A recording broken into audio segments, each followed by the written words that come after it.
March 15, 2019. Teterboro Airport, New Jersey. Michael Jordan's $40 million private jet sat surrounded by FBI vehicles. Red and blue lights flashed across the white paint. Federal agents climbed the stairs. The greatest basketball player in history was grounded. For 7 hours, Jordan couldn't move, couldn't fly, couldn't keep his promise to his 5-year-old daughter. Inside that plane was a secret, a betrayal, and a criminal plot that almost destroyed everything Jordan built in 40 years. Someone had targeted him deliberately. Someone wanted to frame him for crimes he didn't commit. Someone thought Michael Jordan was the perfect cover for a $500 million fraud scheme. The detention made Jordan furious, but what he discovered during those 7 hours, that made him terrified. This is the true story of the worst day of Michael Jordan's life, and how it taught him the most important lesson he'd ever learn. The morning sun sparkled off the white paint of Michael Jordan's private jet. The plane sat on the gray runway at Teterboro Airport in New Jersey. It was March 15, 2019, and something was very wrong. Michael Jordan pressed his face against the oval window. His breath made fog on the glass. Outside, he counted 6 security vehicles. Their red and blue lights flashed in circles. Men in dark uniforms walked around his plane like sharks circling prey. Jordan's hands gripped the leather armrests. His knuckles turned white. The same hands that held 6 NBA championship trophies now shook with anger. "This is ridiculous," Jordan said through his teeth. His voice was quiet, but it carried danger. Anyone who knew Michael Jordan understood that his quiet voice meant trouble. His loud voice meant he was upset. His quiet voice meant he was furious. The jet's interior looked like a flying palace. Cream-colored leather seats, dark wood panels on the walls, a bedroom in the back. The floor had thick carpet with Jordan's famous Jumpman logo woven into it. This plane cost $40 million. Jordan's tail number and 236 MJ was painted on the side. The 23 represented his jersey number. The MJ were his initials. Jordan should have been in the air 30 minutes ago. He should have been flying south to Charlotte, North Carolina. The Charlotte Hornets needed him. Jordan owned the basketball team. Today was important, very important. A big trade deadline was coming in just 4 hours. His general manager, Mitch Kupchak, was waiting for him. They might lose their chance to get a star player who could help them reach the playoffs. But Jordan wasn't moving. His plane wasn't moving. Federal agents had grounded him. "Mr. Jordan." Marcus Chen, Jordan's assistant, spoke softly from across the aisle. Marcus was 34 years old. He had worked for Jordan for 12 years. His black hair was usually neat, but today it looked messy. His forehead was covered in sweat even though the plane's air conditioning was running. Jordan turned his head slowly. His eyes studied Marcus like a hawk watching a mouse. "What?" Jordan asked. Marcus opened his mouth. Then he closed it. His hands twisted together in his lap. "Nothing, sir," Marcus whispered. Jordan's eyes narrowed. Something felt off. Marcus was nervous, too nervous. Jordan had played basketball for 20 years. He learned to read people. Body language never lied. Marcus was hiding something. Heavy footsteps echoed outside the plane. The aircraft door opened with a hiss. A woman in a dark blue suit climbed the stairs into the jet. 2 TSA agents in uniform followed her. Their faces looked serious. The woman was about 50 years old. She had gray hair pulled back tight. Her name tag read Helen Kowalski, Airport Director. "Mr. Jordan," Helen said. She didn't smile. "I'm Helen Kowalski. I run this airport. I need to speak with you about a situation." Jordan stood up. Even at 56 years old, he was impressive. 6 feet 6 inches tall, athletic build, presence that filled the room. He crossed his arms over his chest. "A situation," Jordan's voice could cut glass. "I've flown from Teterboro 200 times. I've never had a situation before. What's different today?" Helen held a sealed white envelope in her right hand. Her fingers trembled slightly. She was nervous too. Jordan noticed everything. "Sir, we received information this morning," Helen said. She chose her words carefully. "Federal intelligence suggested that something was placed on your aircraft, something that shouldn't be here." "What thing?" Jordan demanded. "Be specific." "We don't know exactly," Helen admitted. "That's why we need to search the plane." Jordan's jaw clenched. His phone buzzed in his pocket. He pulled it out. Text messages flooded his screen. "Mitch Kupchak, Michael, where are you? Atlanta is getting impatient. They want an answer in 3 hours." Yvette, his wife. The girls keep asking when you'll be home.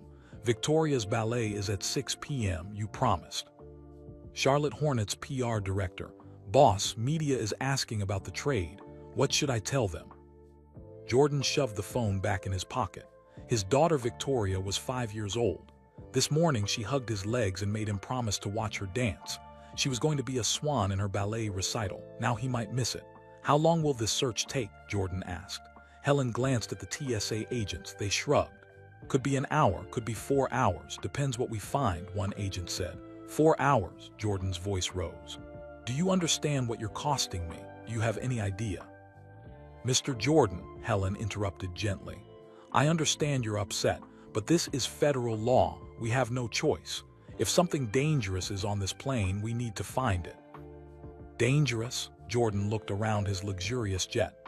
What could possibly be dangerous here? I know every inch of this aircraft. Helen opened the sealed envelope. Inside was a single sheet of paper. She read it silently, then looked up at Jordan. Sir, the intelligence suggests someone placed an unauthorized item in your plane's cargo area. We need to inspect everything. Your luggage, your assistant's belongings, the cargo hold, everything. Marcus made a small noise, almost like a gasp. Jordan's head snapped toward him. Marcus, Jordan said, you okay? Yes, sir, Marcus said quickly, too quickly, just surprised. The TSA agents moved through the cabin. They wore blue rubber gloves. They opened overhead compartments. They unzipped bags. They took photos of everything. Jordan watched his private world get invaded. He thought about his morning. Kissing Yvette goodbye at their home in Highland Park, Illinois. Hugging his twin daughters, Victoria and Usibel. They were born in 2014. They were his whole heart. Daddy, will you be home for my ballet? Victoria had asked, her brown eyes so big and trusting. I promise, sweetheart, Jordan had said. Now that promise might be broken because of some mysterious intelligence about his plane. Captain James Rodriguez appeared in the cockpit doorway. He was Jordan's pilot for 8 years, 60 years old, former Air Force. He had flown the president before working for Jordan. Mr. Jordan, Captain Rodriguez said, I checked all our pre-flight documentation. Nothing unusual came aboard. I personally supervised every item loaded onto this aircraft. Then what are they looking for? Jordan asked. Nobody answered. Outside the window, more vehicles arrived. A black SUV with FBI on the side. Jordan's stomach tightened. The FBI, this was bigger than he thought. Helen's radio crackled. A voice said something Jordan couldn't hear. Her face went pale. What? Jordan demanded. What is it? Helen looked at him with something like pity in her eyes. Mr. Jordan, she said slowly, they found something. Jordan's world stopped. Marcus's face turned gray. The TSA agents hurried toward the back of the plane, and Michael Jordan, the man who was never afraid of anything, felt fear creep up his spine. What had they found on his plane? 6 hours earlier, 6:00 a.m. Michael Jordan's alarm clock buzzed at exactly 6 in the morning. He always woke up at 6 every single day, even on weekends, even on holidays. Discipline made champions. His father taught him that. Jordan's bedroom in Highland Park, Illinois was dark and quiet. He reached over and turned off the alarm before it could wake his wife. Yvette slept peacefully beside him. Her long dark hair spread across the white pillow. Jordan slipped out of bed. His feet touched the cold hardwood floor. He walked to the window and pulled back the curtain. March snow covered his huge backyard. The basketball hoop near the garage had ice on its net. He thought about the day ahead. Fly to Charlotte, meet with Mitch about the trade, review the contract numbers, make a decision that could change the Hornets' future. Then fly home in time for Victoria's ballet recital at 6 o'clock. Simple, organized, controlled. Jordan liked control. He controlled his diet. He controlled his schedule. He controlled his businesses. Control meant success. Control meant winning. He put on his workout clothes and went to his home gym. 30 minutes on the treadmill, then weights. At 56, Jordan still pushed himself. His body didn't move like it did at 23, but he refused to get soft. Champions never got soft. At 7 o'clock, he heard small feet running down the hallway. Daddy, Victoria's voice called out. Jordan smiled. His twins burst into the kitchen where he was drinking coffee and reading trade reports on his iPad. Victoria wore pink pajamas with ballet shoes on them. Usibel wore matching ones with basketballs. Good morning, my champions, Jordan said. He lifted both girls onto his lap. They giggled and hugged his neck. "Daddy, today is my ballet show," Victoria said. Her eyes sparkled with excitement. "I know, sweetheart," Jordan said. "You're going to be the best swan in the whole show." "You'll be there, right? You promised." Jordan looked into his daughter's face. She had his eyes, strong and determined. "I promise," he said firmly. "Daddy will be there. I wouldn't miss it for anything." Victoria squealed and kissed his cheek. "Mommy says you always keep your promises." Jordan's chest tightened. He did keep his promises, always. It was his rule. A man was only as good as his word. Yvette came into the kitchen. She was beautiful even in her morning robe with no makeup. Jordan had married her in 2013. She made him happy in ways his first marriage never did. She understood him. She gave him peace. "Big day today?" Yvette asked, pouring herself coffee. "Important trade meeting," Jordan said. "But I'll be home by 5, plenty of time for the recital." Yvette kissed his forehead. "The girls believe in you. Don't let them down." "I won't," Jordan promised. At 7:45, Jordan's driver arrived. A black Mercedes SUV pulled into the circular driveway. Jordan grabbed his leather briefcase and overnight bag. Inside the bag, one change of clothes, his lucky Air Jordan 1 sneakers from his 1991 championship season, and a folder full of trade documents. Victoria ran to the door in her school uniform now. "Bye, Daddy. See you tonight." Jordan knelt down. He was so tall that kneeling brought him to her eye level. "You're going to dance like a champion today," he told her. "And I'm going to watch like a proud daddy tonight. Deal?" "Deal?" Victoria threw her arms around his neck. Usable hugged him too. "Bring me a present from Charlotte." Jordan laughed. "Maybe, if you're good for mommy." The drive to Teterboro Airport took 40 minutes. Jordan sat in the back seat reviewing numbers on his iPad. The Hornets wanted to trade for a point guard named James Mitchell. He was 27 years old and averaged 22 points per game. He could be the missing piece, but Mitchell's contract was complicated. Big money, long commitment. Jordan needed to look the man in the eye, read him, decide if he had championship character. At Teterboro, Captain Rodriguez was already at the plane doing his pre-flight checks. Marcus Chen stood near the jet stairs with his rolling suitcase. He looked tired. "Morning, Marcus," Jordan said, climbing the stairs. "Good morning, Mr. Jordan," Marcus replied quietly. The plane's interior felt like home. Jordan settled into his favorite seat. Marcus stored the luggage in the cargo compartment while Captain Rodriguez finished his checklist. "Weather looks perfect," the captain called from the cockpit. "Smooth flight to Charlotte, 2 hours." Jordan opened his briefcase and pulled out the trade documents. He had 2 hours to review everything before landing, 2 hours to prepare his questions, 2 hours of quiet focus. The engine started with a low rumble. The plane began to taxi toward the runway. Jordan felt good, confident. Today would be productive. He'd handle the trade meeting, fly home, and watch his daughter dance. Everything was under control. Everything was perfect. Had no idea that in 90 seconds everything would fall apart. The Gulfstream G550 rolled smoothly down the taxiway. Jordan could see the main runway ahead. The morning sun made the wet pavement shine like a mirror. Other private jets were taking off and landing. Teterboro was busy today. Jordan put on his reading glasses. He hated wearing them, but his eyes weren't 20 years old anymore. He opened the first page of the trade analysis. Mitchell's statistics looked good on paper. Points, assists, rebounds, all solid numbers, but numbers didn't tell the whole story. Jordan learned that during his playing career. Some players had great statistics but terrible attitudes. They couldn't handle pressure. They couldn't be clutch when the game was on the line. Jordan needed to see Mitchell's eyes, talk to him, feel his hunger. "Tower, this is November 236 Mike Juliet, ready for departure," Captain Rodriguez said over the radio. His voice was calm and professional. Jordan heard the tower controller respond. "November 236 Mike Juliet, you are cleared for wait. Stand by." Rodriguez paused, standing by. Silence filled the cockpit. Jordan looked up from his documents. Something in the captain's voice changed, a small shift, uncertain. "Tower, this is Mike Juliet, confirm clearance," Rodriguez asked. More silence. Then, "Mike Juliet abort takeoff, return to the terminal immediately." Jordan's head snapped up. "What?" Marcus, sitting across the aisle, gripped his armrests. His face went pale. Captain Rodriguez's voice came through the intercom speakers. "Mr. Jordan, we have a situation. tower is ordering us back to the terminal." Jordan unbuckled his seatbelt and walked to the cockpit. He stood behind the captain's chair. "What kind of situation?" Jordan demanded. Rodriguez touched his headset, listening to the tower controller.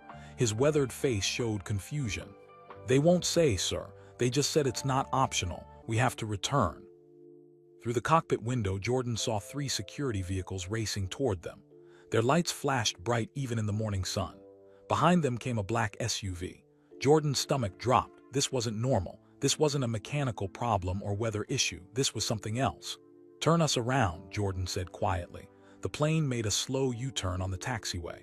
As they rolled back toward the terminal, Jordan saw more vehicles arriving. Airport security, TSA agents, men in suits. All for him. Jordan returned to his seat. He pulled out his phone and dialed his lawyer, Rebecca Thompson. She worked for a big firm in Manhattan. She was tough, smart, and expensive. "Rebecca, it's Michael. I'm at Teterboro and something's wrong. They're stopping my plane." Rebecca's voice sharpened immediately. "Stopping it how? Did they give a reason?" "No reason yet, but there are federal agents everywhere." "Don't say anything without me present," Rebecca instructed. "I'm 40 minutes away. Stall them." "I'll try." Jordan hung up. He looked at Marcus. His assistant was sweating in March in an air-conditioned plane. "Marcus, you look sick. You okay?" Marcus nodded too quickly. "Fine, sir, just surprised." Jordan's instincts buzzed. He had those instincts his whole career. On the basketball court, he could sense when a defender was about to move before they moved. In business, he could smell a bad deal before lawyers found the problems. Right now, those instincts screamed that something was very wrong with Marcus. The plane stopped at the terminal. Through the window, Jordan counted 6 vehicles, maybe 7, all surrounding his jet like they expected him to run. Jordan thought about his father.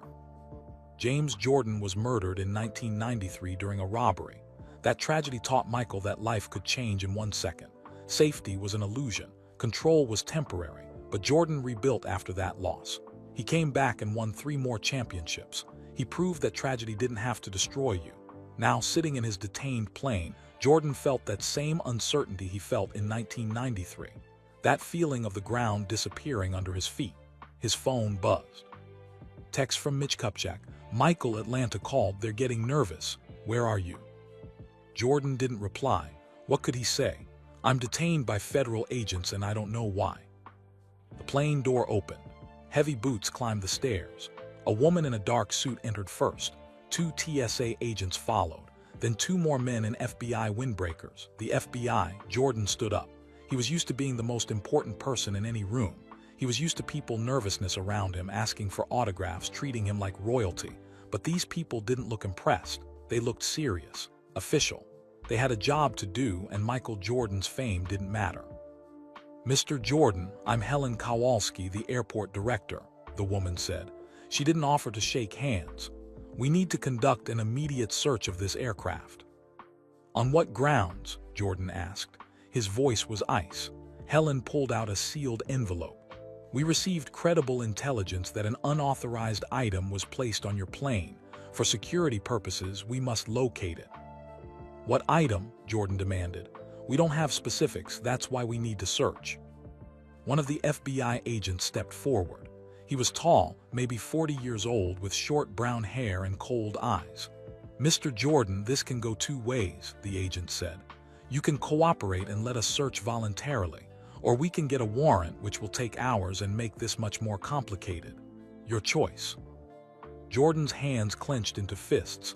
The same hands that held basketballs now wanted to punch something. But he wasn't 23 anymore.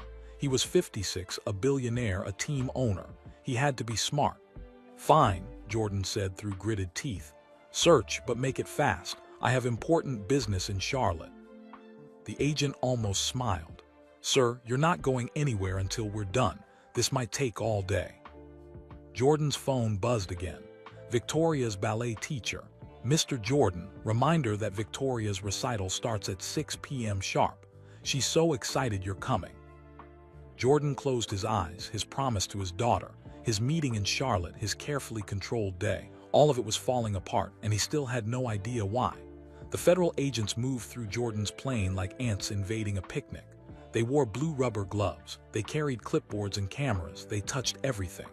Jordan stood near his seat with his arms crossed. He watched them open every cabinet, every drawer, every compartment.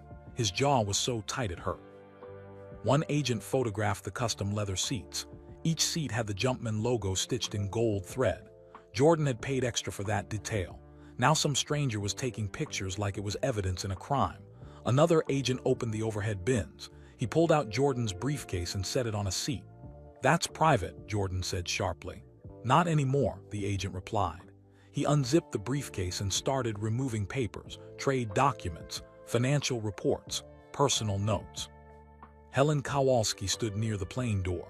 She held a tablet computer and made notes. Her face showed no emotion, but Jordan saw her hands shake slightly when she wrote. "How long have you been airport director?" Jordan asked her. Helen looked up, surprised he was talking to her. 25 years total in airport operations. Director here for 8 years. You enjoy your job? Usually. She glanced at the agents tearing through his plane. Today is difficult. Jordan understood. She was just doing her job, but her job was destroying his day. Both things could be true. One of the FBI agents walked to the back of the plane where the bedroom was located. Jordan's overnight bag sat on the bed. The agent unzipped it and started pulling out clothes. Jordan's lucky Air Jordan 1 sneakers came out first, black and red. The same shoes he wore during Game 5 of the 1991 Finals against the Lakers. He kept them all these years. They reminded him of his first championship, the feeling of finally proving everyone wrong. The agent held up the shoes and examined them. He squeezed the leather. He looked inside. "Those are 30 years old," Jordan said. "They're important to me." The agent set them down carefully. Something in Jordan's voice made him treat them with respect. More items came out of the bag: shirts, pants, socks. A framed photo of Victoria and Usable that Jordan traveled with everywhere. The agent looked at the photo, then at Jordan. "Your daughters?" "Yes. They're beautiful." Jordan's anger softened for just a second. "Thank you."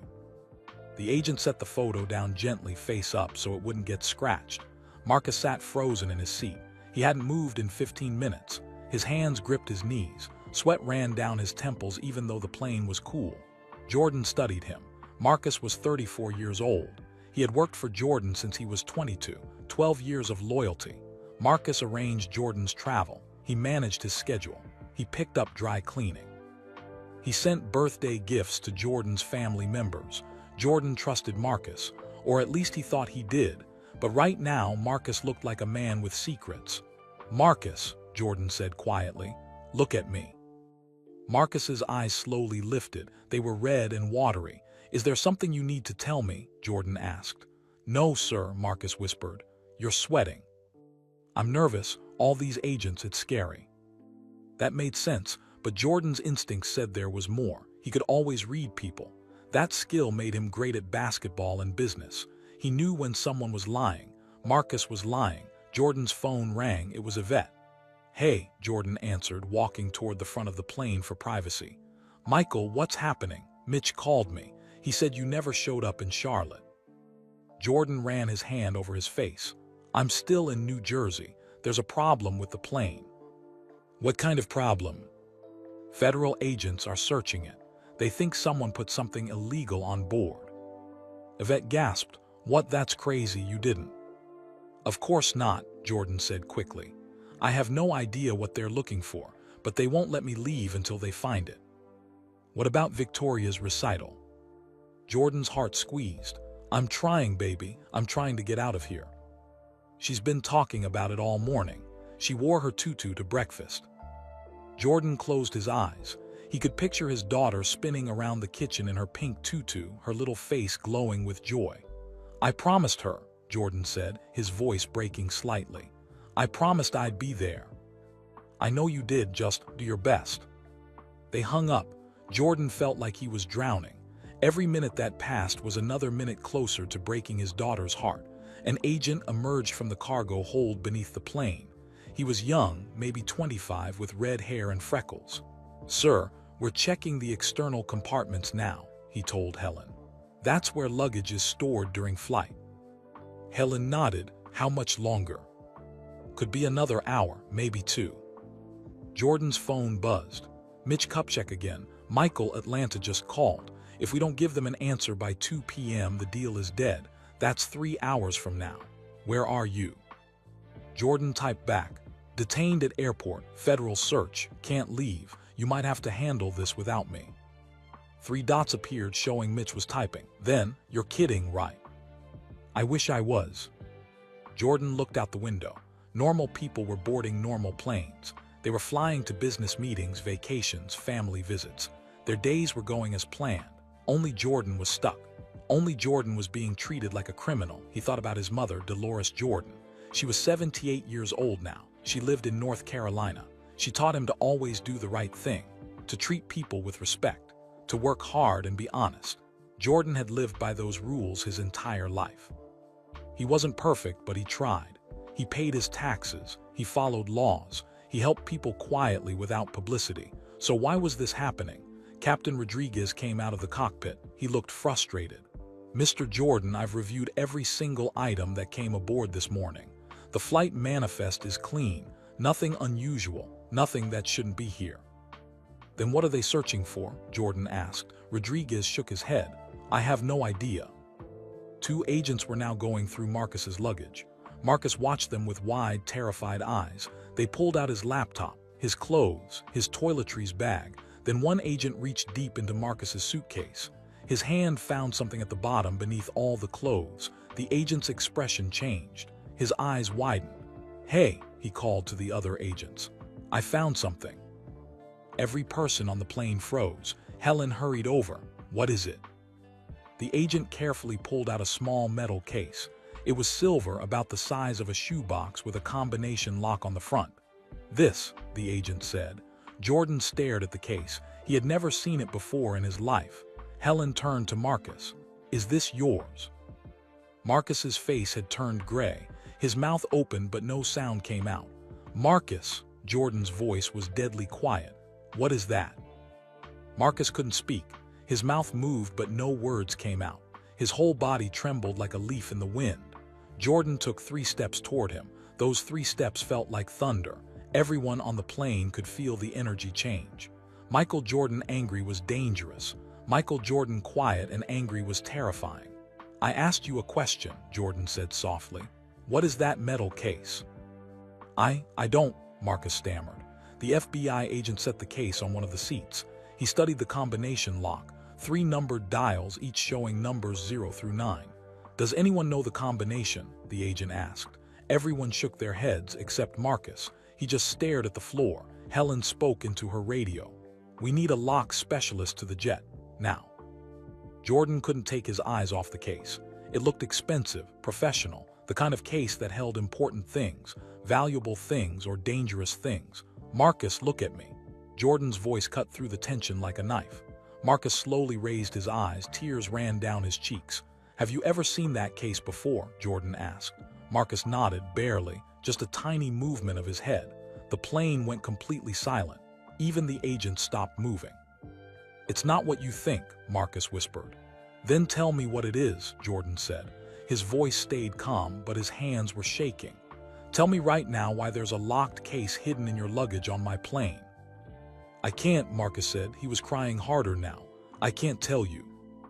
Jordan felt something break inside his chest. Not anger anymore, something worse, betrayal. For 12 years, Jordan trusted this man.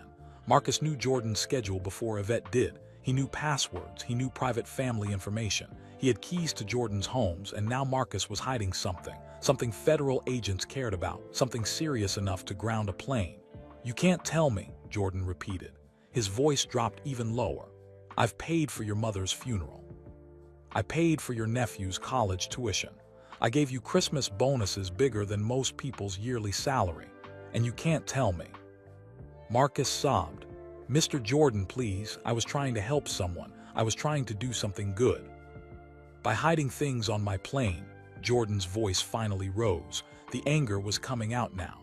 By putting my reputation at risk, by making me look like a criminal. A new person entered the plane, a woman in her 30s with short blonde hair. She carried a small toolkit, the lock specialist. Let me see it, she said to the FBI agent. She examined the combination lock carefully. She put on magnifying glasses and looked at the dials closely. "This is a high-quality lock," she said. "Not the cheap kind. Someone paid good money for this case." She pulled out a small electronic device from her toolkit. She attached it to the lock and pressed some buttons. Numbers flashed on a tiny screen. "This will take about 10 minutes," she said. "The device tests combinations automatically."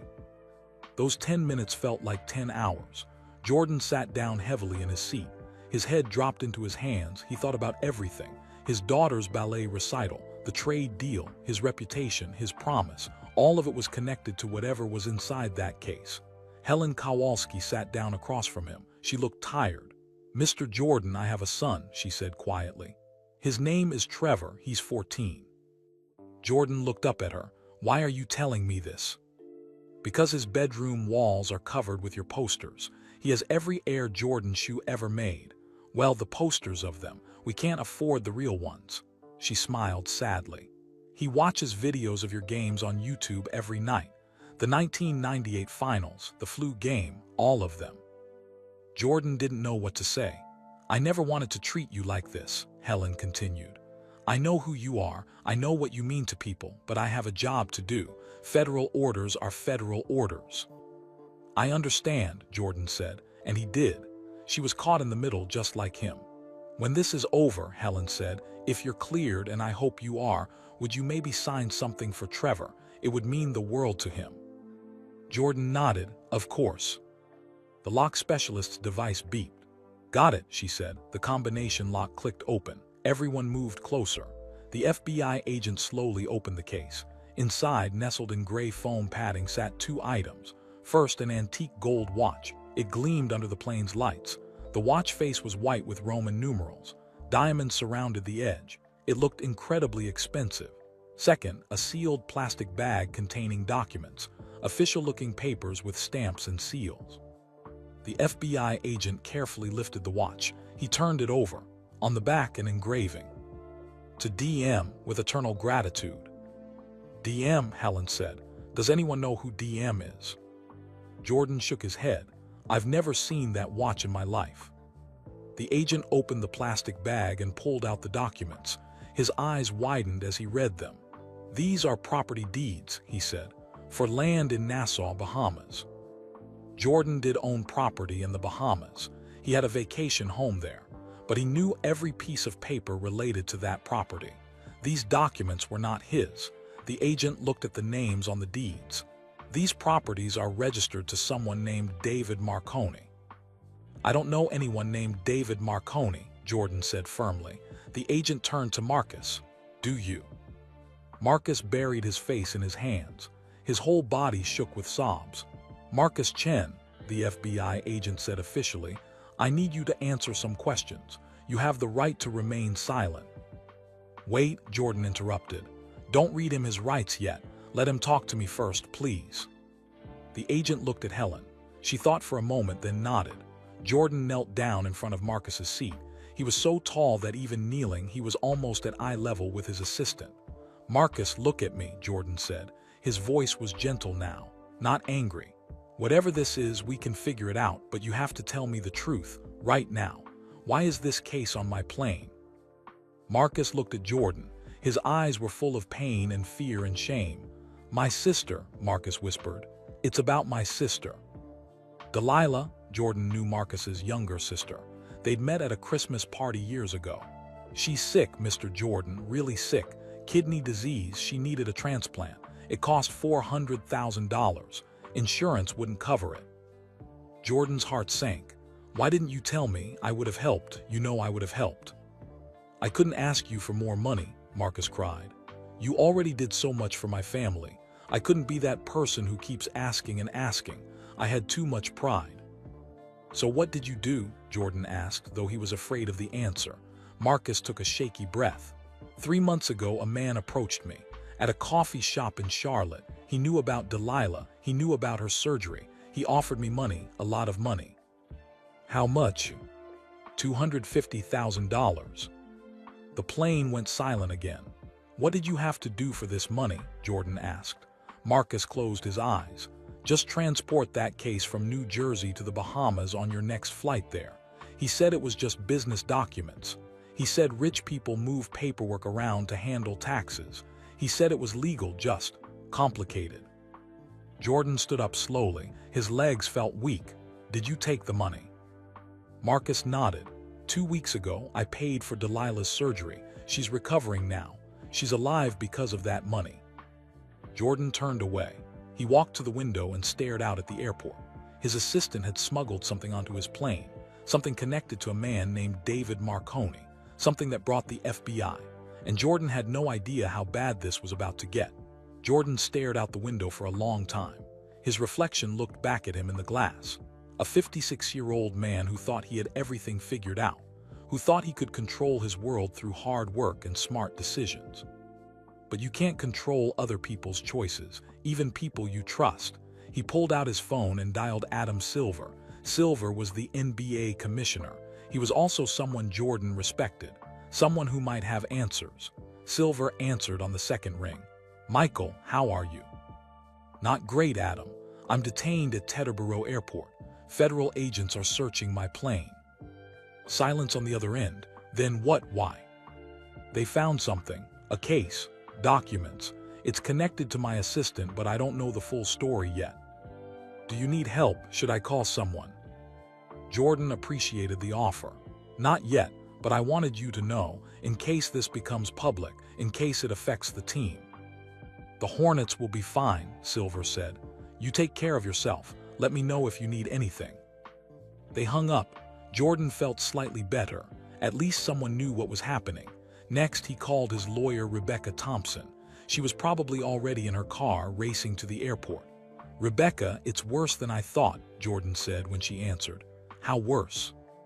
They found a locked case in my assistant's luggage. Inside was an expensive watch and property documents for someone named David Marconi. Marcus says a stranger paid him to transport it. Rebecca was quiet for 3 seconds. Jordan could hear her brilliant legal mind working. Michael, don't say another word to anyone without me there. Not the FBI, not the agents. No one, do you understand? Yes. Is Marcus talking? Jordan looked at Marcus, who was now sitting with his head between his knees. 2 FBI agents stood near him. He told me some of it. A man offered him money for his sister's medical bills. He took it. That's smuggling, Rebecca said bluntly. If those documents are illegal, Marcus is in serious trouble, and depending on what they are, you could be too. Jordan's stomach dropped. I had nothing to do with this. I believe you, but prosecutors might not. You own the plane, you employ Marcus. They could argue you should have known. That's insane. That's the law, Rebecca said. I'm 30 minutes away, don't talk to anyone. The call ended. Jordan felt trapped, boxed in, like defenders surrounding him with no way to pass. His phone buzzed again. This time it was a text from his daughter Victoria's ballet teacher, Mrs. Martinez. Mr. Jordan, just confirming you'll be here at 6 p.m. Victoria has been practicing her swan dance all week. She can't wait to show you. Jordan looked at his watch. It was 11:30 a.m. The recital was in 6.5 hours. Charlotte was a 2-hour flight. He needed at least an hour to get through this mess at the airport. Even if they released him right now, which they wouldn't, he was cutting it very close. He texted back, I'll do everything I can to be there. It wasn't a promise. He couldn't promise anymore. Not today. Captain Rodriguez approached him carefully. Mr. Jordan, I wanted you to know I checked every log, every manifest. I personally watched Marcus load luggage this morning. I had no idea about that case. I believe you, Jordan said. This isn't your fault. If I had known. You couldn't have known. Marcus hid it. He lied to both of us. Rodriguez nodded sadly. In 30 years of flying, I've never had anything like this happen. Helen Kowalski was on her phone now, speaking urgently to someone. Jordan could hear pieces of the conversation. Yes, the FBI is here. Documents found. No, Mr. Jordan claims no knowledge.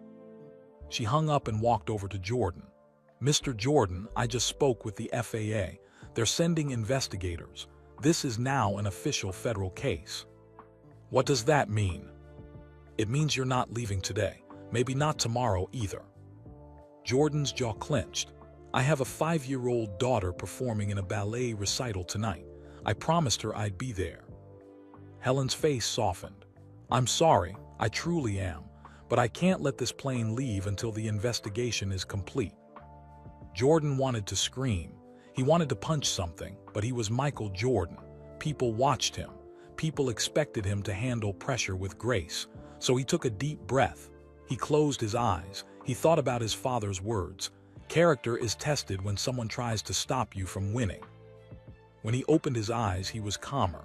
Can I at least step off the plane, make some calls in private? Helen nodded. Yes, but don't leave the airport property. Jordan walked down the jet stairs. The cold March air hit his face. It felt good, real, grounding. He walked away from the plane, away from the agents and the chaos. He found a quiet spot near a hangar and dialed Yvette. Baby, he said when she answered, I don't think I'm going to make it. He heard her breath catch. Oh, Michael. I'm so sorry. This situation is bigger than I thought. They're not letting me leave. What am I supposed to tell Victoria? Jordan's voice cracked. Tell her daddy tried. Tell her daddy loves her more than anything. Tell her. He couldn't finish. For the first time that day, Michael Jordan, 6-time NBA champion, billionaire, global icon, started to cry. Tell her I'm sorry, he whispered. In the distance, more vehicles were arriving at his plane, more agents, more investigators, and Jordan realized this nightmare was just beginning. Jordan wiped his eyes quickly. He didn't cry in public. Champions didn't cry where people could see. But standing alone behind that hangar, he let himself feel the pain for just a moment. Then he pulled himself together, just like he always did. He walked back toward his plane slowly. His mind drifted to a different time, a harder time. June 1998, Chicago, the NBA Finals. Jordan remembered standing in the United Center tunnel before Game 6 against the Utah Jazz. His body hurt everywhere. He was 35 years old. Everyone said he was too old, too tired. That his time was over. But Jordan scored 45 points that night. He hit the winning shot with 5 seconds left. His 6th championship. His last championship. He remembered what his father told him before he died in 1993. Son, your character is tested not when you're winning, but when someone tries to stop you from winning. His father, James Jordan, was murdered during a robbery, shot while sleeping in his car at a rest stop in North Carolina. Jordan was at the peak of his career, 3 championships, the most famous athlete in the world, and then his father was gone. Jordan quit basketball after that. He couldn't play anymore. The game felt empty without his father watching. He tried baseball for 2 years, but it wasn't the same. Then he came back, 1995. He returned to the Bulls and won 3 more championships. He proved that tragedy doesn't have to destroy you, that you can rebuild, that you can come back stronger. Standing at Teterboro Airport with federal agents searching his plane, Jordan felt that same emptiness he felt in 1993. That same sense of the world spinning out of control. But he survived 1993. He came back. He won again. He could survive this too. Jordan walked back onto his plane. The FBI agents were photographing everything now. The watch, the documents, the metal case itself. Marcus sat in the same spot, his face blank. He looked like a ghost, empty, destroyed. Jordan sat down across from him. The FBI agents watched but didn't stop him. Tell me about Delilah's surgery, Jordan said quietly. When did it happen? Marcus looked up. His eyes were red and swollen. 2 weeks ago, February 28th, at Carolina's Medical Center in Charlotte. How is she? Recovering. The doctors say she'll be okay now. The kidney is working. She can live a normal life. Jordan nodded slowly. You saved your sister's life. But I destroyed everything else, Marcus whispered. Maybe, Jordan said, but you did it for love. That counts for something. Marcus's eyes filled with tears again. I'm so sorry, Mr. Jordan. I never wanted to hurt you. I thought it was just paperwork, I thought. You thought wrong, Jordan interrupted, but his voice wasn't angry, just sad. You should have come to me. You should have trusted me. I was ashamed, Marcus said. You're Michael Jordan. You're perfect. You win everything. You have everything. I'm nobody. I couldn't keep asking you for help. Jordan leaned forward. Listen to me. I'm not perfect. I've made mistakes. bad decisions, failed marriages, gambling problems that embarrassed my family. I've hurt people. I've been selfish. Marcus looked surprised. Michael Jordan never admitted weakness. But the one thing I've always tried to do, Jordan continued, is help people who are loyal to me. You've been loyal for 12 years. If you had asked me for $400,000 to save your sister, I would have written the check that same day. I know, Marcus sobbed. That's why I couldn't ask. You already gave my family so much. My mother's funeral cost $60,000. You paid for it without me even asking. My nephew's college is $40,000 a year. You set up a fund for all 4 years. You've been so generous, and I just kept taking and taking. Jordan understood now. Pride, shame, the feeling that you owe someone too much already, that you can't ask for more. Pride is dangerous, Jordan said. I know. I've had too much of it my whole life. It cost me my first marriage. It cost me relationships with teammates. Pride makes you think you have to do everything alone. A new person entered the plane. A man in an FBI jacket. He was older, maybe 50, with gray hair and a serious face. He carried a leather folder. Mr. Jordan, I'm Special Agent William Chen with the FBI Financial Crimes Unit out of Newark. I need to ask you some questions. Jordan stood up. My lawyer is on her way. She told me not to talk without her present. Agent Chen nodded. That's your right, but I can tell you what we know so far. Maybe it will help you understand the situation. Go ahead, Jordan said. Agent Chen opened his folder. The watch and documents in that case belong to a man we've been tracking for 18 months. His real name is David Marconi. He's wanted for real estate fraud, money laundering, and tax evasion. Jordan felt his blood go cold. Marconi has stolen over $50 million from investors on the East Coast, Agent Chen continued. He moves money through private jets, using employees like your assistant as unwitting couriers. Marcus didn't know, Jordan asked. Probably not the full truth. Marconi is smart. He targets desperate people, offers them money for simple tasks, makes it seem legal. By the time they realize what's happening, they're already implicated. Jordan looked at Marcus, who was listening with horror on his face. How many other people has Marconi done this to? Jordan asked. At least 6 that we know of, Agent Chen said. All assistants or employees of wealthy people with private planes. All had family members with medical bills or debt. Marconi researches his targets carefully. So he specifically chose Marcus because of his sister. Yes, Marconi knew about her kidney disease. He probably knew Marcus worked for you. He put all the pieces together. Jordan felt sick. This wasn't random. Someone had studied his life, his employees, his patterns. Someone had targeted him deliberately. Why my plane? Jordan asked. Why me? Agent Chen closed his folder. That's what we're trying to figure out, Mr. Jordan. But I can tell you this. Marconi doesn't do anything randomly. If he chose your plane, he had a reason. The hangar door opened again. A woman in a sharp gray suit rushed in. She had short, dark hair and carried a briefcase. Rebecca Thompson, Jordan's lawyer. Don't say another word, Michael, she said immediately. She turned to Agent Chen. I'm Rebecca Thompson, Mr. Jordan's attorney. This conversation is over until I've been briefed on the situation. Agent Chen nodded. Of course, counselor, let me bring you up to speed. They moved to the front of the plane to talk privately. Jordan sat down heavily. His head spun with information. David Marconi. $50 million, 6 other victims, targeted recruitment. Marcus spoke softly. Mr. Jordan, the man who approached me, the one who called himself David Miller, he knew things, personal things. He knew about my mother's funeral. He knew you paid for it. He knew about my nephew's college fund. He knew everything. Jordan's skin prickled. He researched you. But why? Why go through all this trouble just to move some documents? That was the question. Jordan didn't have an answer yet, but deep in his gut, he knew this was bigger than smuggling, bigger than money laundering. Someone was setting him up, and he was about to find out why. Rebecca Thompson talked with Agent Chen for 20 minutes. Jordan watched them through the plane window. Rebecca's face grew more serious with each minute.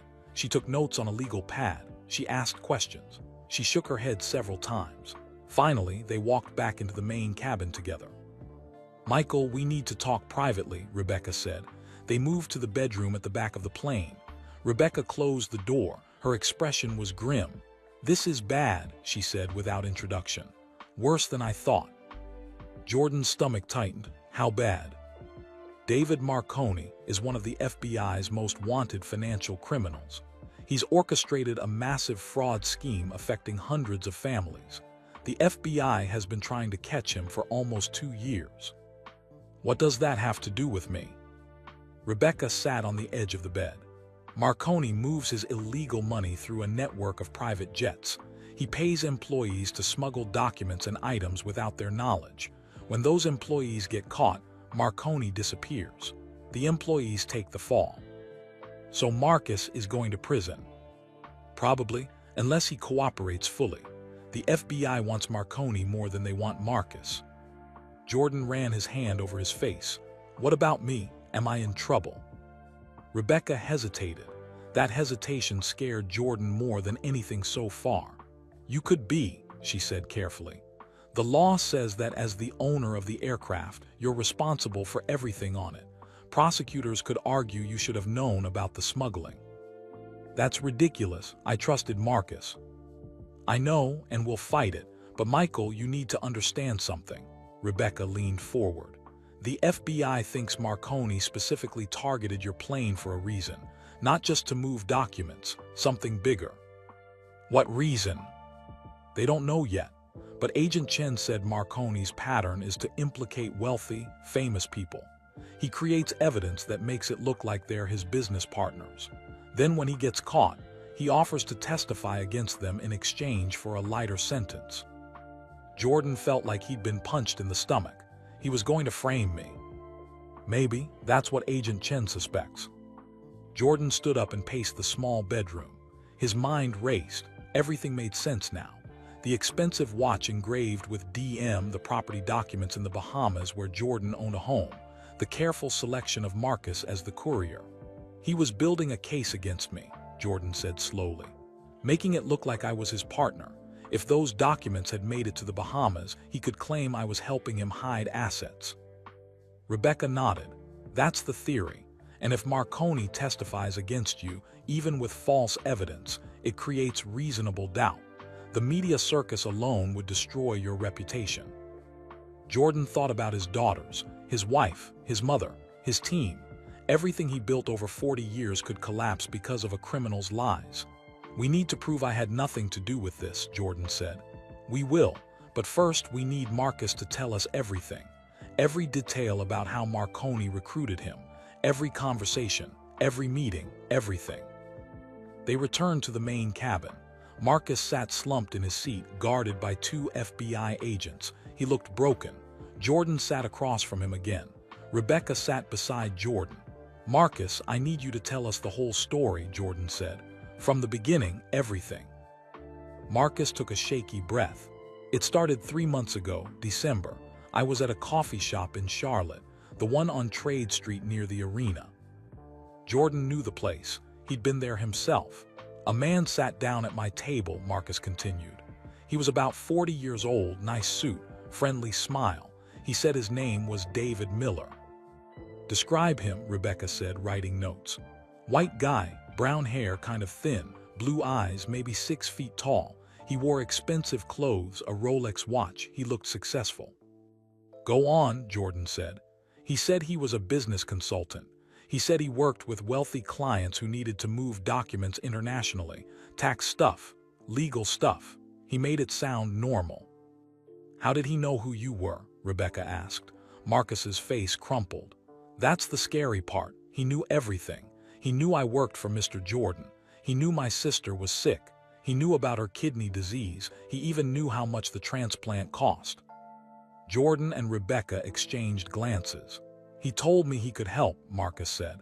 "He said he had clients who appreciated loyalty, who helped people in tough situations. He offered me $250,000. "What did you have to do?" Jordan asked. "Just transport a small case from New Jersey to the Bahamas on Mr. Jordan's next flight there. He said it was business documents, property records. Things his client needed to keep private for tax reasons." "Did that sound legal to you?" Rebecca asked. Marcus hesitated.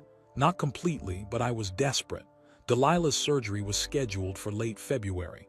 I had 2 weeks to come up with the money. Insurance denied the claim. I had nowhere else to turn. "Why didn't you come to me?" Jordan asked. The pain in his voice was clear. "Because I felt like a failure," Marcus burst out. "You're Michael Jordan. You're the greatest basketball player who ever lived. You own an NBA team. You're worth billions. And I'm just your assistant. I couldn't keep asking you for money. You already did so much for my family." "So you chose a stranger over me," Jordan said quietly. Marcus sobbed. "I thought it was just one time, one flight. Move a case from New Jersey to the Bahamas and save my sister's life. That's it. I never thought I didn't know." "When did Marconi give you the case?" Rebecca asked. "Last week, March 8th. We met at a parking garage in Newark. He gave me the case and the combination. He told me to put it in my luggage and not open it. He said his people would retrieve it in Nassau." "Did you open it?" Jordan asked. Marcus shook his head. "No, I was afraid to. I just wanted to get it there and be done with it." "Did Marconi give you anything else?" Rebecca asked. "Photos, documents, business cards?" "Just a phone number. A burner phone he gave me. He said to call him when we landed in Nassau." Rebecca made more notes. "Where's the phone now?" "In my apartment in Charlotte." Agent Chen had been listening from near the cockpit. He spoke into his radio. "We need a search warrant for Marcus Chen's residence in Charlotte, immediately." Jordan looked at Marcus. This man who had been loyal for 12 years, who organized his life, who knew his secrets, who betrayed him out of love for his sister. "Did Marconi ever mention me specifically?" Jordan asked. "Did he say why he wanted to use my plane?" Marcus thought hard. "Once, when he gave me the case, he said, 'Your boss is famous. Nobody will suspect him of anything. He's too clean, too perfect.'" Jordan's blood went cold. Marconi hadn't chosen Marcus randomly. He'd chosen Michael Jordan's assistant specifically because Jordan's reputation was spotless. Because nobody would believe Michael Jordan was involved in crime. The perfect cover, the perfect frame. And Jordan had almost walked right into the trap. Jordan stood up and walked to the front of the plane. He needed space, air, room to think. Through the window, he could see more FBI vehicles arriving. This was becoming a major investigation. News vans would come soon, reporters, cameras. His private nightmare would become public. Rebecca followed him. "Michael, we need to make some decisions, fast." "What kind of decisions?" "Marcus needs a lawyer, a criminal defense attorney. If he cooperates with the FBI, they might reduce his charges, but he needs representation." Jordan looked back at Marcus, who sat with his head in his hands. 2 FBI agents stood nearby, waiting. "You want me to pay for his lawyer?" Jordan asked. "I'm not saying you should. I'm saying you could. It's your choice." Jordan closed his eyes. Part of him wanted to let Marcus face this alone. Marcus lied. Marcus betrayed his trust. Marcus put everything at risk, but another part of him, the part that sounded like his father, remembered why Marcus did it, to save his sister, to save someone he loved. "What happens to Delilah if Marcus goes to prison?" Jordan asked. Rebecca sighed. "She's 28, right? An adult. She'll have to manage on her own, though with her medical condition, that won't be easy." Jordan thought about his own daughters, Victoria and Usable. If one of them was sick, what would he do? He'd do anything, break any rule, pay any price. Marcus had done the same thing, just with much worse consequences. "Get him a lawyer," Jordan said. "The best criminal defense attorney you know. Someone who can negotiate a deal with the FBI." Rebecca raised her eyebrows. "Are you sure, after what he did?" "He made a terrible choice for a good reason," Jordan said. "But his sister didn't do anything wrong. She shouldn't suffer because her brother was desperate and stupid." Rebecca nodded. "I'll make some calls." Agent Chen approached them. "Mr. Jordan, I need to explain something. This situation is complicated." "I'm listening," Jordan said. "We believe Marconi has used this same scheme on at least 5 other wealthy individuals. Private jet owners, business executives, one Hollywood producer. He targets their assistants, pays them to smuggle items, then builds false evidence of partnership." "Have the other victims been arrested?" Jordan asked. "No, but they're under investigation. Their reputations have been damaged, 2 lost business deals. One is going through a divorce because his wife thinks he's a criminal. These investigations take months, sometimes years. Jordan felt anger rising in his chest. So even though they're innocent, their lives are destroyed. Unfortunately, yes. Once you're connected to someone like Marconi, the stain is hard to remove. That's not justice, Jordan said. Agent Chen nodded sadly. No, it's not.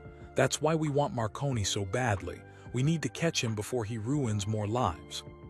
How can I help? Let Marcus cooperate.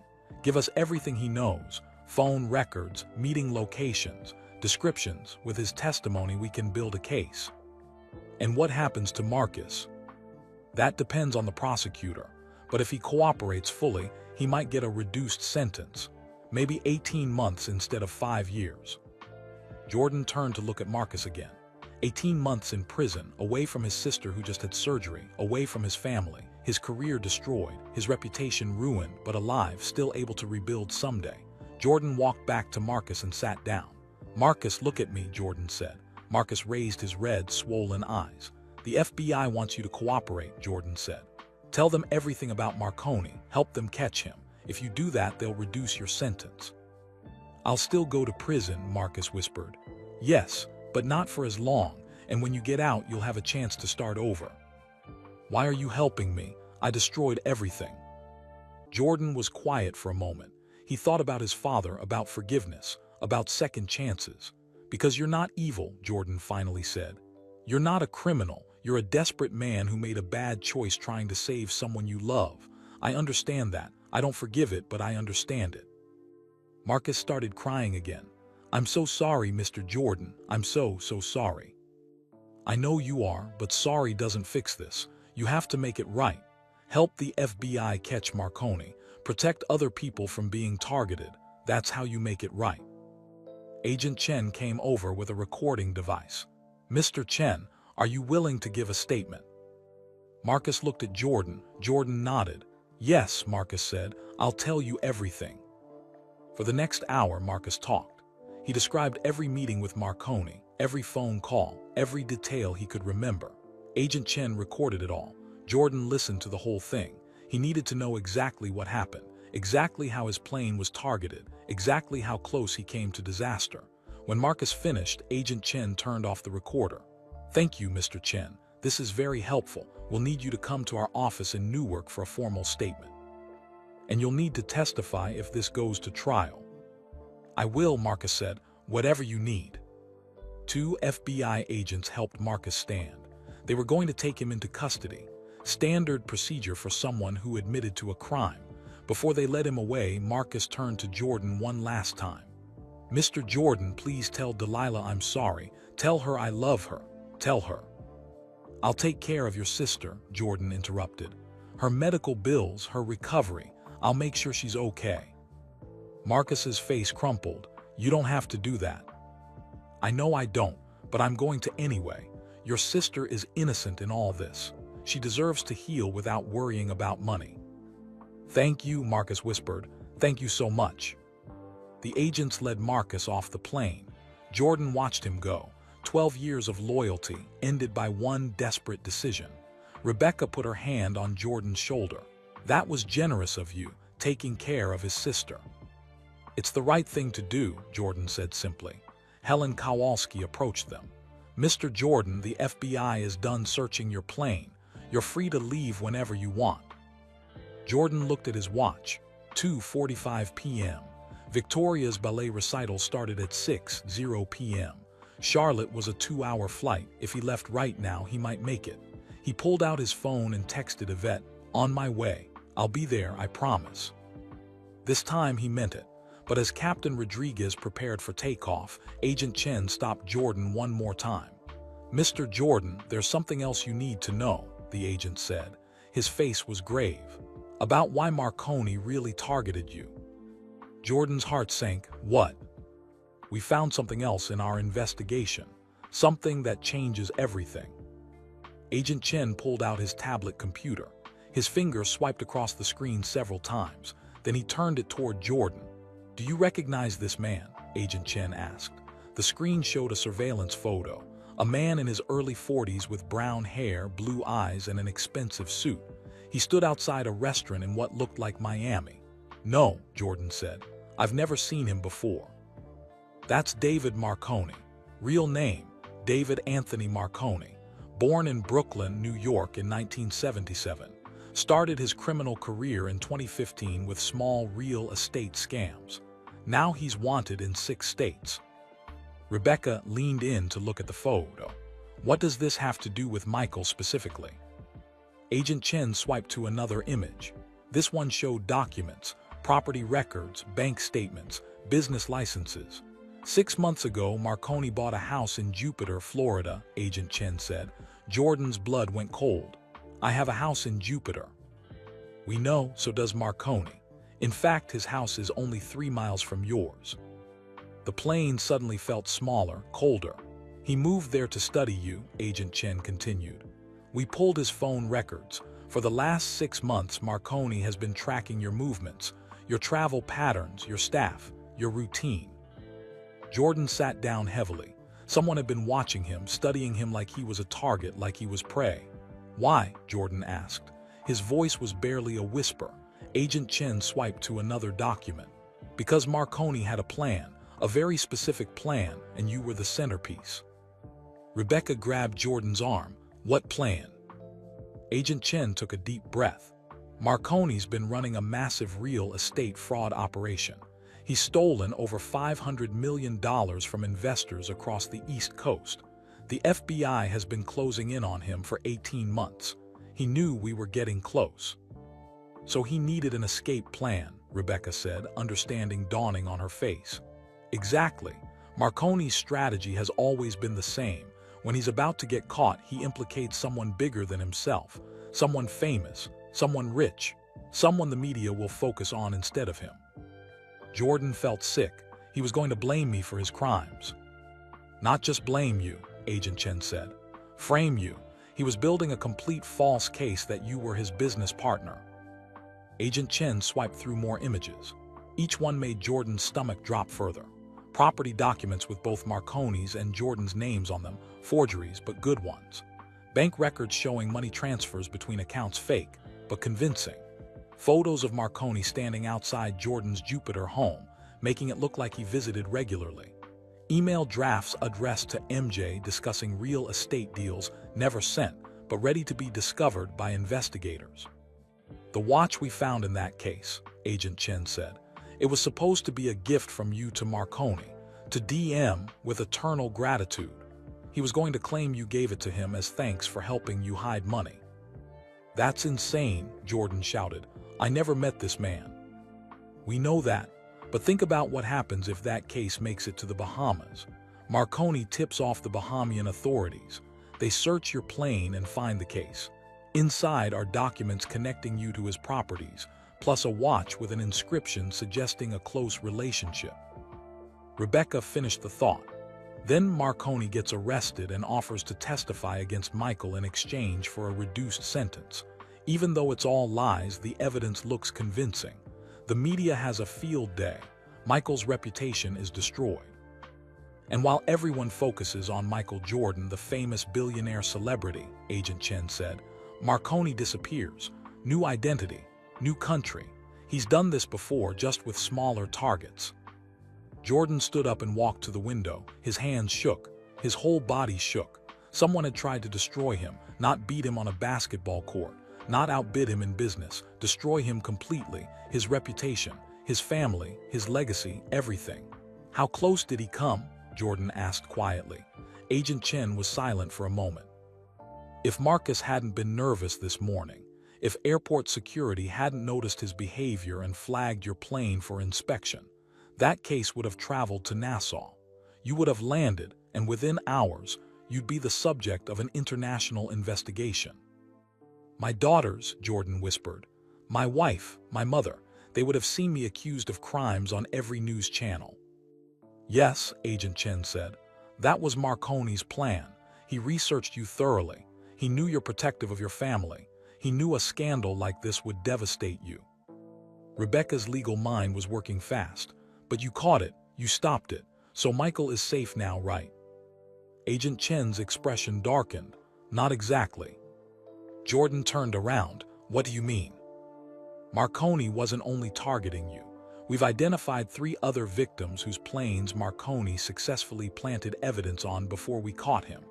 A real estate developer from Boston, a tech CEO from San Francisco, an entertainment executive from Los Angeles.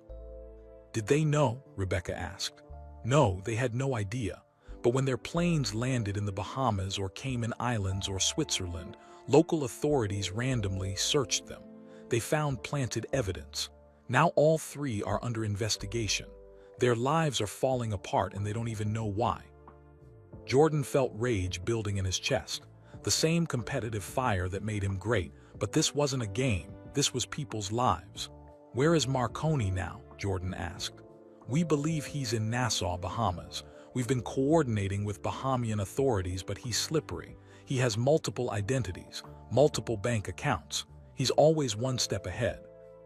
Until now, Jordan said, his voice was steel. Because of Marcus, you know his exact plan. You know he's waiting in Nassau for that case to arrive.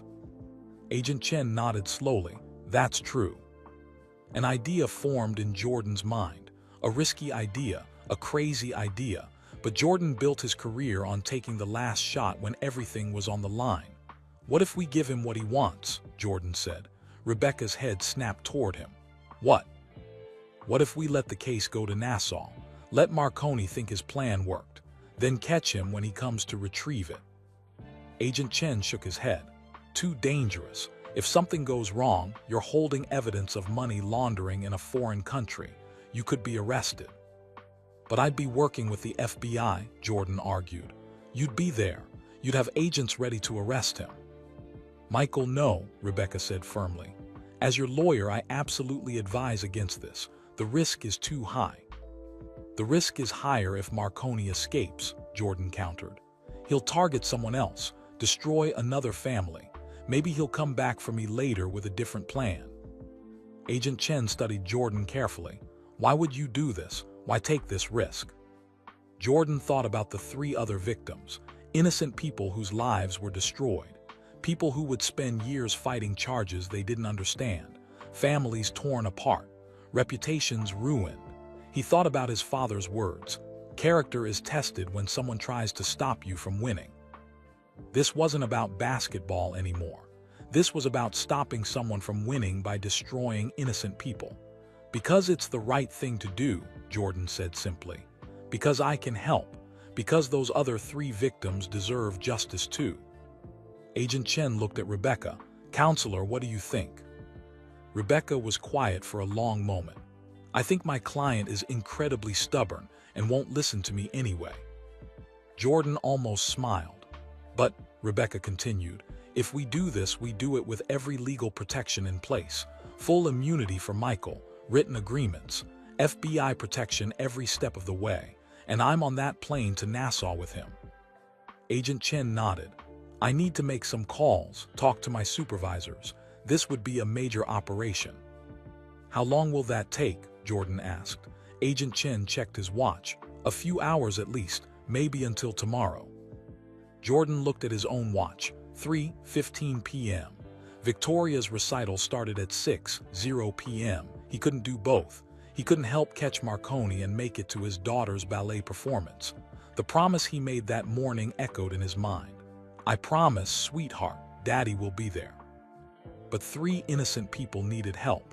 Marcus's cooperation only caught Marconi's plan against Jordan. The other 3 victims were still suffering. Jordan pulled out his phone. His hand trembled as he dialed Yvette. Michael, Yvette answered immediately. Are you on your way? Baby, I need to tell you something.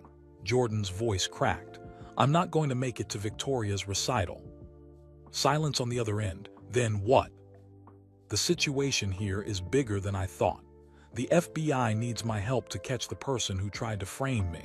If I don't help, other innocent people will suffer. But Victoria... I know, Jordan said. Tears ran down his face. I know I promised. I know she's counting on me, but I have to do this. I have to help. Yvette was crying now too. How do I explain this to a 5-year-old? How do I tell her that her daddy broke his promise? Jordan closed his eyes. Tell her that sometimes grown-ups have to make hard choices. Tell her that Daddy loves her more than anything. Tell her I'll make it up to her. She won't understand, Michael. She's 5 years old. She just knows her daddy isn't there. I know, Jordan whispered, and I'll have to live with that. They hung up. Jordan stood there with tears streaming down his face. Michael Jordan, who never showed weakness, who always stayed in control, who won 6 championships by being tougher than everyone else. But this hurt more than any playoff loss. This hurt in a way basketball never could. Rebecca touched his shoulder gently. You're doing the right thing. Then why does it feel so wrong? Jordan asked. Agent Chen returned. My supervisors approved the operation. If you're willing to help, we'll do this. But we need to move fast. Marconi won't wait forever. Jordan wiped his eyes. He took a deep breath. He straightened his shoulders. Let's catch this guy, Jordan said. Outside, the sun was starting to set. In Charlotte, North Carolina, a little girl in a pink tutu was getting ready to dance for her father, a father who wouldn't be there, but who was fighting to protect other families from the nightmare his almost became. 7 hours later, 10:30 p.m. Jordan sat in a conference room at the FBI's Newark field office. The walls were plain gray. Fluorescent lights buzzed overhead. Coffee cups covered the table. Empty food containers from Chinese takeout were piled in the corner. Agent Chen spread papers across the table. Other FBI agents sat around the room. Rebecca sat beside Jordan, reviewing legal documents. Here's what we know, Agent Chen said. Marconi is definitely in Nassau. Our contacts in the Bahamas confirmed a man matching his description checked into the Ocean Club resort yesterday under the name David Miller. Jordan studied a map of Nassau spread on the table. The Ocean Club was marked with a red pin. What's his next move? Jordan asked. He's waiting for confirmation that your plane landed in Nassau with the case. He has someone watching the private airport there. When he sees your jet arrive, he'll make contact to retrieve the evidence. So we need to actually fly there, Rebecca said, with the case. Agent Chen nodded. Yes, tomorrow morning, we'll coordinate with Bahamian police. When Marconi or his associates approach the plane, we'll arrest them. What about the other 3 victims? Jordan asked. The ones already under investigation. Agent Chen pulled out 3 files. Robert Harrison, real estate developer from Boston, age 52, under investigation for money laundering, lost 3 major business deals. Wife filed for divorce last month. Jordan's jaw tightened. Priya Patel, CEO of a tech company in San Francisco, age 41. Her company's stock dropped 30% when news of the investigation leaked. She's fighting to keep her board from removing her. And the third, Rebecca asked. Marcus Williams, no relation to your Marcus, entertainment producer in Los Angeles, age 38. 3 major studios canceled projects with him. His reputation in Hollywood is destroyed. Jordan stood up and paced. 3 lives ruined, 3 families torn apart, all because of Marconi's lies. When we catch Marconi, will these people be cleared? Jordan asked. Eventually, Agent Chen said, but investigations move slowly. It could take months, maybe a year. That's not good enough, Jordan said. They need help now. Rebecca looked at him. What are you thinking? Jordan turned to Agent Chen. After we catch Marconi tomorrow, I want to meet with these 3 people, all of them. I want to offer them legal support, character references, whatever they need to clear their names faster. That's generous, Agent Chen said, but why? Because I almost became number 4, Jordan said simply. The only difference between me and them is that Marcus got nervous at the wrong time. That's it. That's the only reason I'm not under investigation right now. The room was quiet. I have resources they don't have, Jordan continued. I have lawyers, I have connections, I have a name that people trust. If Michael Jordan vouches for them, it means something. Rebecca smiled slightly. You're going to use your fame to help them. That's exactly what I'm going to do. Agent Chen made notes. I'll arrange meetings after the arrest. These people will be grateful, Mr. Jordan. Jordan sat back down. His phone buzzed. A text from Yvette. Victoria cried for an hour after the recital. She kept asking where you were. I didn't know what to tell her. Jordan's heart broke all over again. He typed back, "I'm so sorry, is she asleep now?" "Yes, finally. Michael, you need to fix this with her. She's really hurt." "I will, I promise. When I get home, I'll make it right." He put his phone down. Rebecca saw his face. "You okay?" she asked quietly. "No," Jordan admitted. "I broke my daughter's heart tonight. That's not okay." "But you're helping 3 other families." "I know, both things are true. I did the right thing and I hurt my daughter. I have to live with both." Agent Chen stood up. "We should all get some rest. Flight leaves at 6 a.m. We'll land in Nassau by 9. Marconi should make his move by noon." The meeting broke up. FBI agents filed out. Rebecca gathered her papers. "I'm coming with you tomorrow," she said to Jordan. "Non-negotiable." "I know, I want you there." They walked out of the FBI building together. Jordan's driver was waiting in the black Mercedes. It was almost midnight. "Where to, Mr. Jordan?" the driver asked. Jordan thought for a moment. "Newark Airport. I'll sleep on my plane tonight. We leave early tomorrow." The drive took 20 minutes. When they arrived at the private terminal, Jordan's Gulfstream sat on the tarmac. Captain Rodriguez was doing final checks for tomorrow's flight. "Evening, Mr. Jordan," Rodriguez said. "Unusual day." "That's an understatement," Jordan replied. He climbed aboard his plane. It felt different now.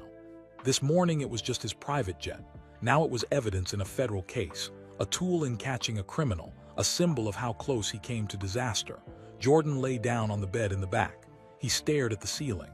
His mind wouldn't stop racing. He thought about Marcus, now sitting in a federal detention center, waiting for his trial. He thought about Delilah Chen, recovering from surgery, about to learn her brother was going to prison. He thought about Marconi, sleeping peacefully in a luxury resort, not knowing the trap was closing. But mostly he thought about Victoria. He pulled out his phone and opened his photos. The most recent one was from this morning. Victoria in her pink tutu smiling at the camera, her face so full of joy and excitement. Jordan zoomed in on her eyes. She had his eyes, determined, strong, full of life. He had broken a promise to those eyes. Jordan made a voice note on his phone, knowing he'd be too busy tomorrow to say this properly. "Victoria, it's Daddy. I know you can't hear this yet, you're only 5. But someday, when you're older, Mommy will let you listen to this. I want you to know that missing your ballet recital tonight was the hardest thing I've ever done.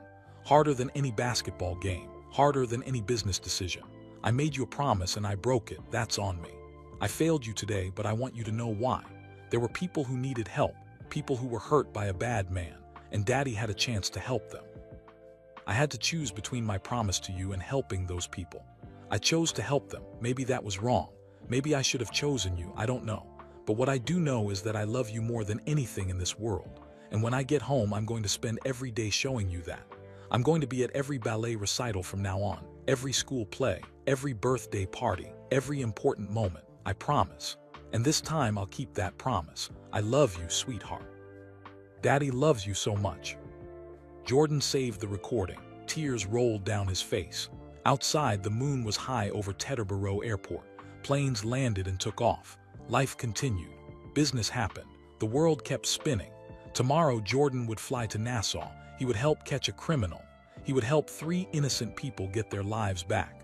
But tonight, he was just a father who broke his daughter's heart, and that hurt more than anything. March 17, 2019, 2 days later, 6:00 p.m., Highland Park, Illinois. Jordan's black Mercedes pulled into his circular driveway. The house looked warm and inviting. Lights glowed in the windows. Through the glass, he could see movement inside. His family was home. The Nassau operation had been successful. Marconi was arrested when he approached Jordan's plane to retrieve the case. The FBI caught him with fake documents in his possession, ready to plant more evidence. He was now in custody, awaiting extradition to the United States. Jordan had met with the 3 other victims. Robert Harrison from Boston cried when Jordan offered to help. Priya Patel hugged him for a full minute. Marcus Williams couldn't speak for several moments, just kept shaking Jordan's hand. All 3 would have their names cleared. Jordan's legal team was already working on it. His public statement vouching for their innocence had made national news. The tide was turning for them, but Jordan felt no victory, no satisfaction, because he still had to face his daughter. He sat in the car for a moment, gathering courage. Michael Jordan, who faced the best defenders in basketball without fear, was afraid to walk into his own home. Finally, he opened the car door and walked to the front entrance.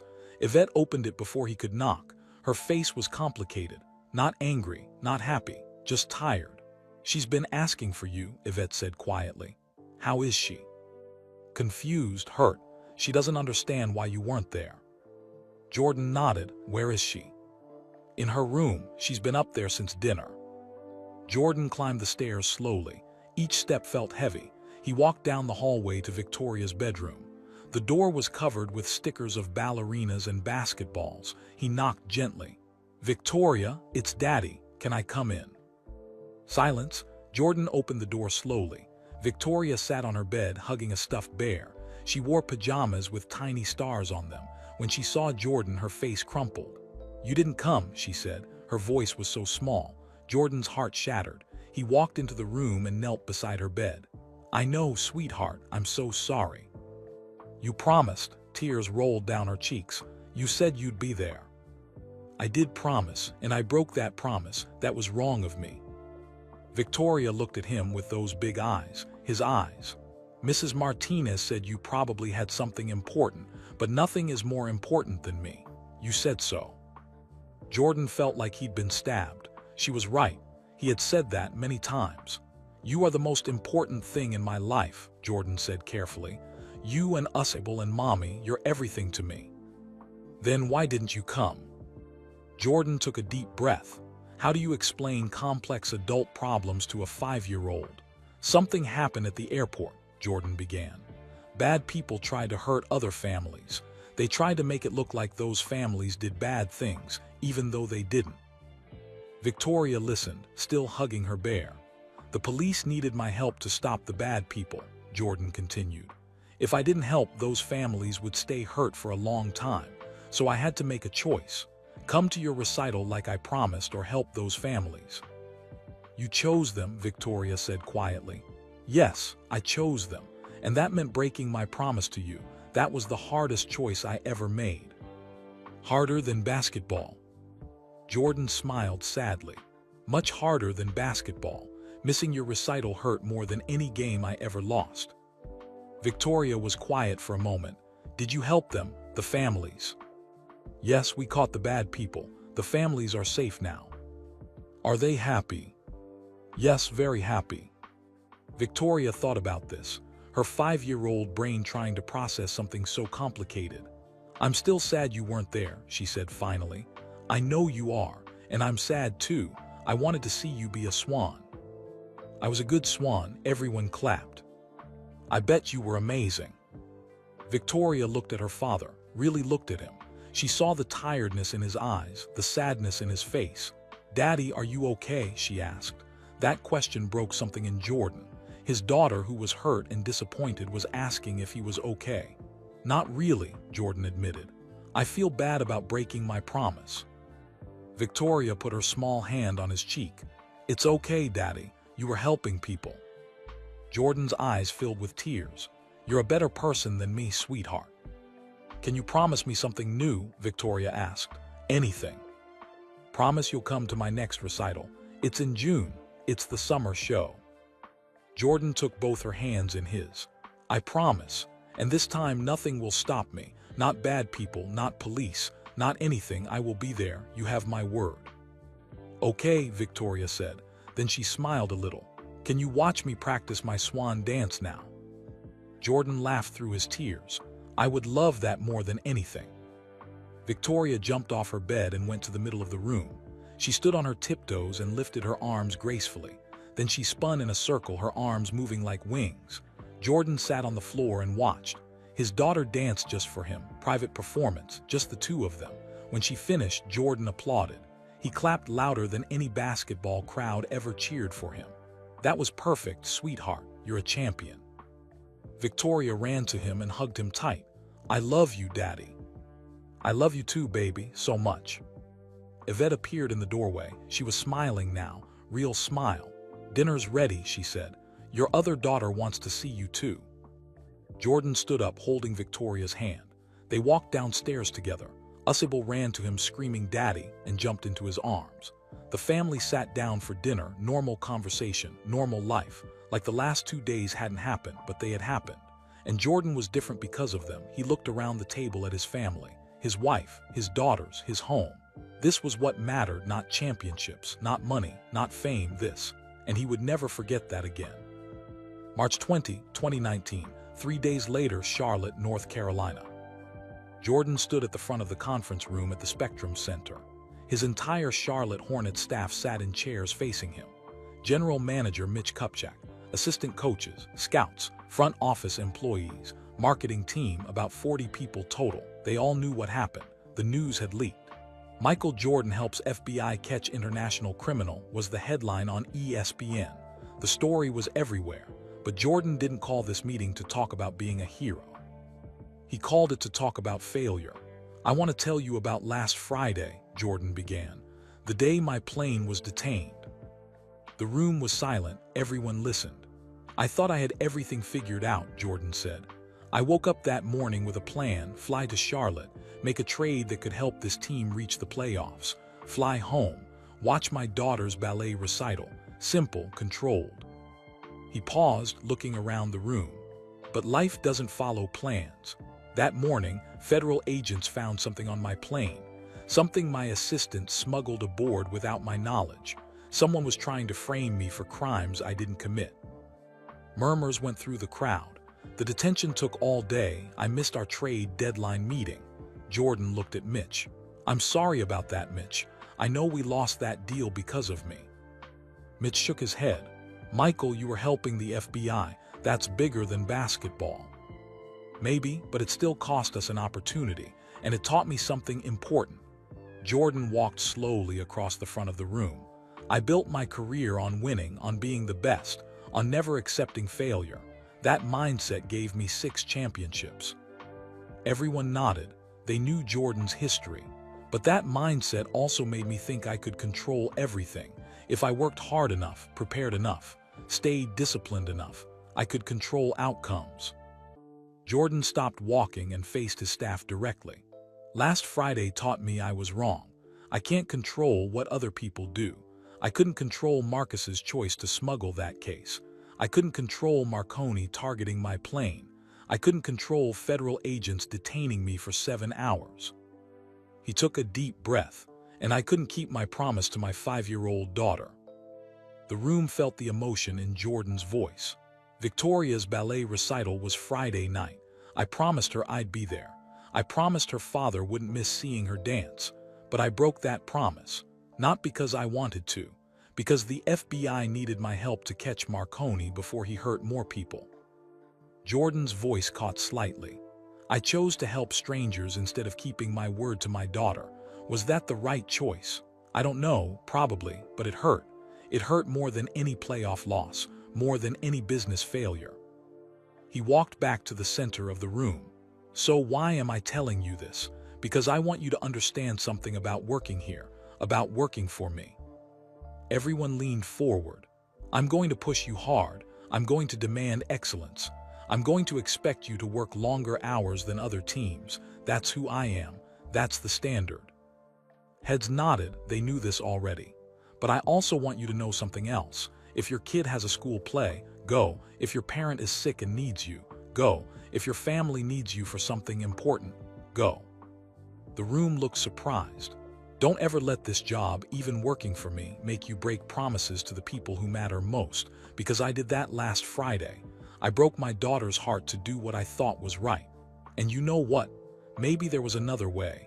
Maybe someone else could have helped the FBI. Maybe I didn't have to be the hero." Jordan sat on the edge of the conference table. "I'm telling you this because loyalty matters to me. Marcus worked for me for 12 years. I trusted him completely. And he betrayed that trust because he was too proud to ask for help when his sister was dying." Several people shifted in their seats. "If any of you, anyone in this organization has a problem, come to me.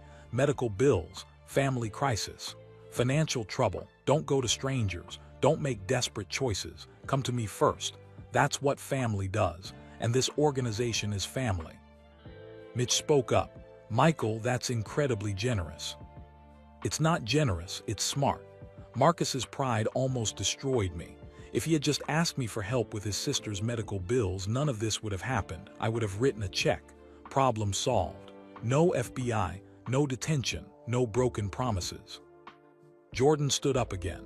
So here's the new policy. We're creating an employee assistance fund. If anyone has an emergency, medical, financial, personal, you can apply for help. Confidential. No judgment. We take care of our people. The room erupted in applause. But Jordan raised his hand for quiet. This comes with expectations. Loyalty, honesty, communication. Don't lie to me. Don't hide things. Don't let pride destroy trust. We clear. Clear, the room said in unison. Good. Now, Mitch, let's talk about that trade we missed. What are our options moving forward? Meeting shifted to basketball business. Trade possibilities, player evaluations, draft strategies, normal work stuff, but something had changed. The room felt different, warmer, more connected. After the meeting, several employees approached Jordan privately. One woman mentioned her mother's cancer treatments. A young scout talked about student loan debt crushing him.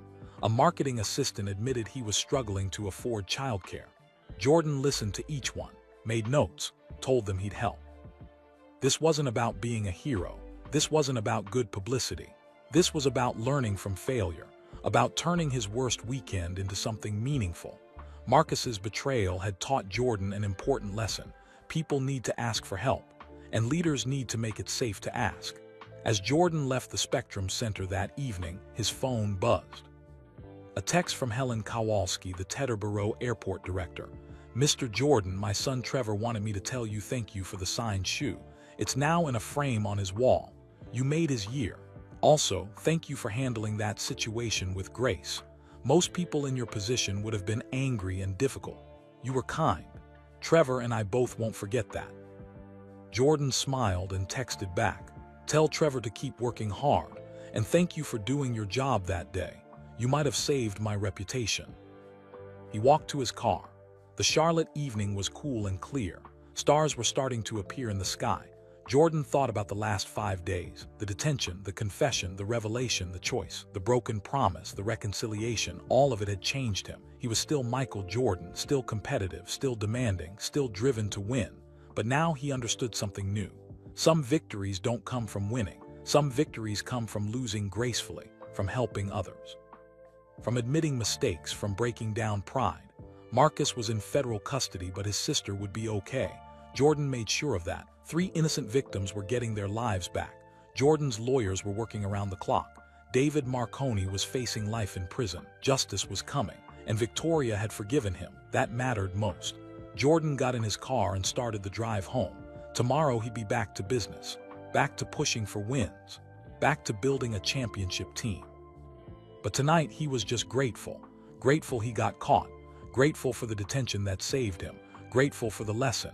Sometimes the worst days teach the best lessons. April 2, 2019, 2 weeks later, Carolina's Medical Center, Charlotte.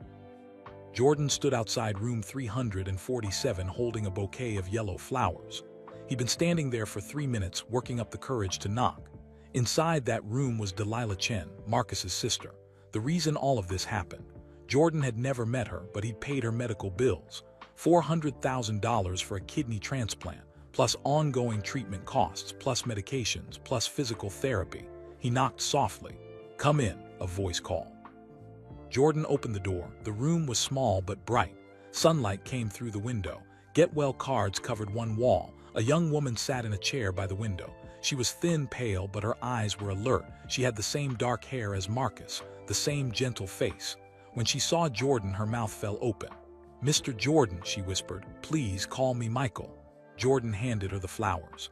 "These are for you." Delilah took them with trembling hands. I don't know what to say." Jordan pulled up a chair and sat across from her. "You don't have to say anything." "Yes, I do." Tears filled her eyes. "You saved my life, you're paying for everything, and my brother," her voice broke. "My brother tried to hurt you." "Your brother tried to save you," Jordan corrected gently. "He made a terrible choice, but his heart was in the right place." "He's going to prison because of me," Delilah sobbed. 18 months because I was sick, because I needed help." Jordan let her cry. Sometimes people needed to release their pain before they could hear comfort. After a few minutes, Delilah wiped her eyes. "I'm sorry. You came here to check on me and I'm falling apart." "You're allowed to fall apart," Jordan said. "You've been through something traumatic, kidney failure, major surgery, and now your brother is facing prison. That's a lot." "Have you seen him?" Delilah asked. "Marcus." "Yes, 3 days ago. He's doing okay. Scared, but okay." "Does he hate me?" Jordan looked at her seriously. "Why would he hate you?" "Because I'm the reason he did this. If I hadn't been sick." "Stop," Jordan interrupted. "Don't do that to yourself. You didn't ask for kidney disease. You didn't ask Marcus to smuggle anything. This situation was created by a criminal named Marconi. He targeted Marcus because he knew your brother was desperate. That's on Marconi, not you." Delilah nodded slowly, but Jordan could see she still felt guilty. "Let me tell you something," Jordan said. "I have twin daughters, Victoria and Usable. They're 5 years old. If one of them was sick, really sick, and needed help I couldn't afford, I would do anything to save her. Anything." "But you can afford anything," Delilah said. "True, but imagine I couldn't. Imagine I was desperate. I might make the same choice Marcus made. Take money from a stranger, transport something illegal, risk everything to save my child." Jordan leaned forward. "Your brother loves you that much. He was willing to risk his freedom, his reputation, his entire life to keep you alive.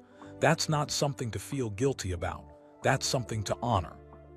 Fresh tears rolled down Delilah's face, but these were different tears, not guilt, gratitude. "How can I ever thank you?" she asked. "You're paying for everything. You didn't have to do that." "Yes, I did," Jordan said simply.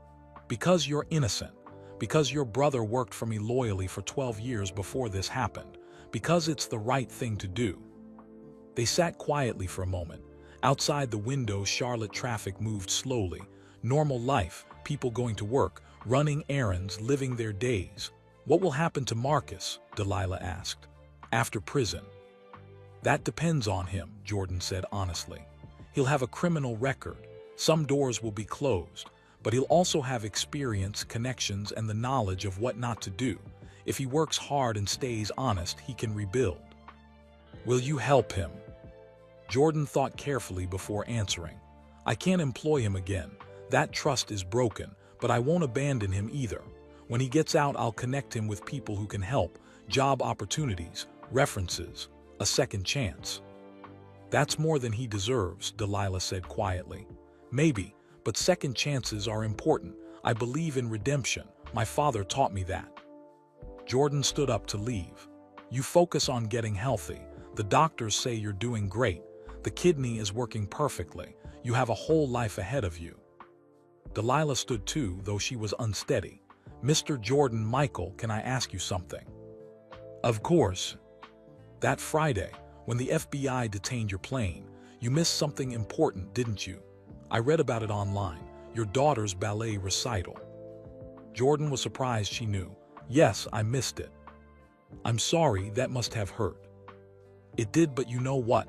Victoria forgave me. We talked about it. She understood as much as a 5-year-old can understand. We moved forward." "Will you make it to the next one?" Jordan smiled. "Her summer recital is in June. I'll be in the front row. Nothing will stop me." Delilah hugged him suddenly. Jordan was surprised, but he hugged her back. "Thank you," she whispered. "Thank you for saving me. Thank you for not hating Marcus. Thank you for being kind when you had every right to be angry." "You're welcome," Jordan said. "Now rest, get strong, make this second chance count." As Jordan left the hospital, he felt something unexpected: peace. The last 2 weeks had been chaos. FBI interviews, legal meetings, media questions, Charlotte Hornets business, family time with Victoria and Usable, but visiting Delilah brought clarity. This whole nightmare, the detention, the revelation, the broken promise, it all led to something good. 3 innocent victims were being cleared. Marconi was in custody. Marcus was cooperating with prosecutors. And Delilah was alive. Sometimes good things come from bad situations. Jordan got in his car and drove to the Hornets practice facility. He had work to do, a team to build, a franchise to lead. But he drove with a lighter heart than he'd had in weeks, because he finally understood what his father meant all those years ago. Character isn't tested when you're winning. It's tested when someone tries to stop you from winning. Jordan had been tested, and he'd passed, not by catching Marconi, not by clearing his name, not by helping 3 strangers, but by choosing to help even when it cost him something precious, by forgiving Marcus even though it hurt, by taking care of Delilah even though he didn't have to. That was real victory, not the kind that comes with a trophy, the kind that comes with peace. April 10, 2019, Spectrum Center, Charlotte final home game. The buzzer sounded. The Charlotte Hornets lost to the Miami Heat 112-98. The season was over, no playoffs, again. Jordan sat in his courtside seat watching fans file out of the arena.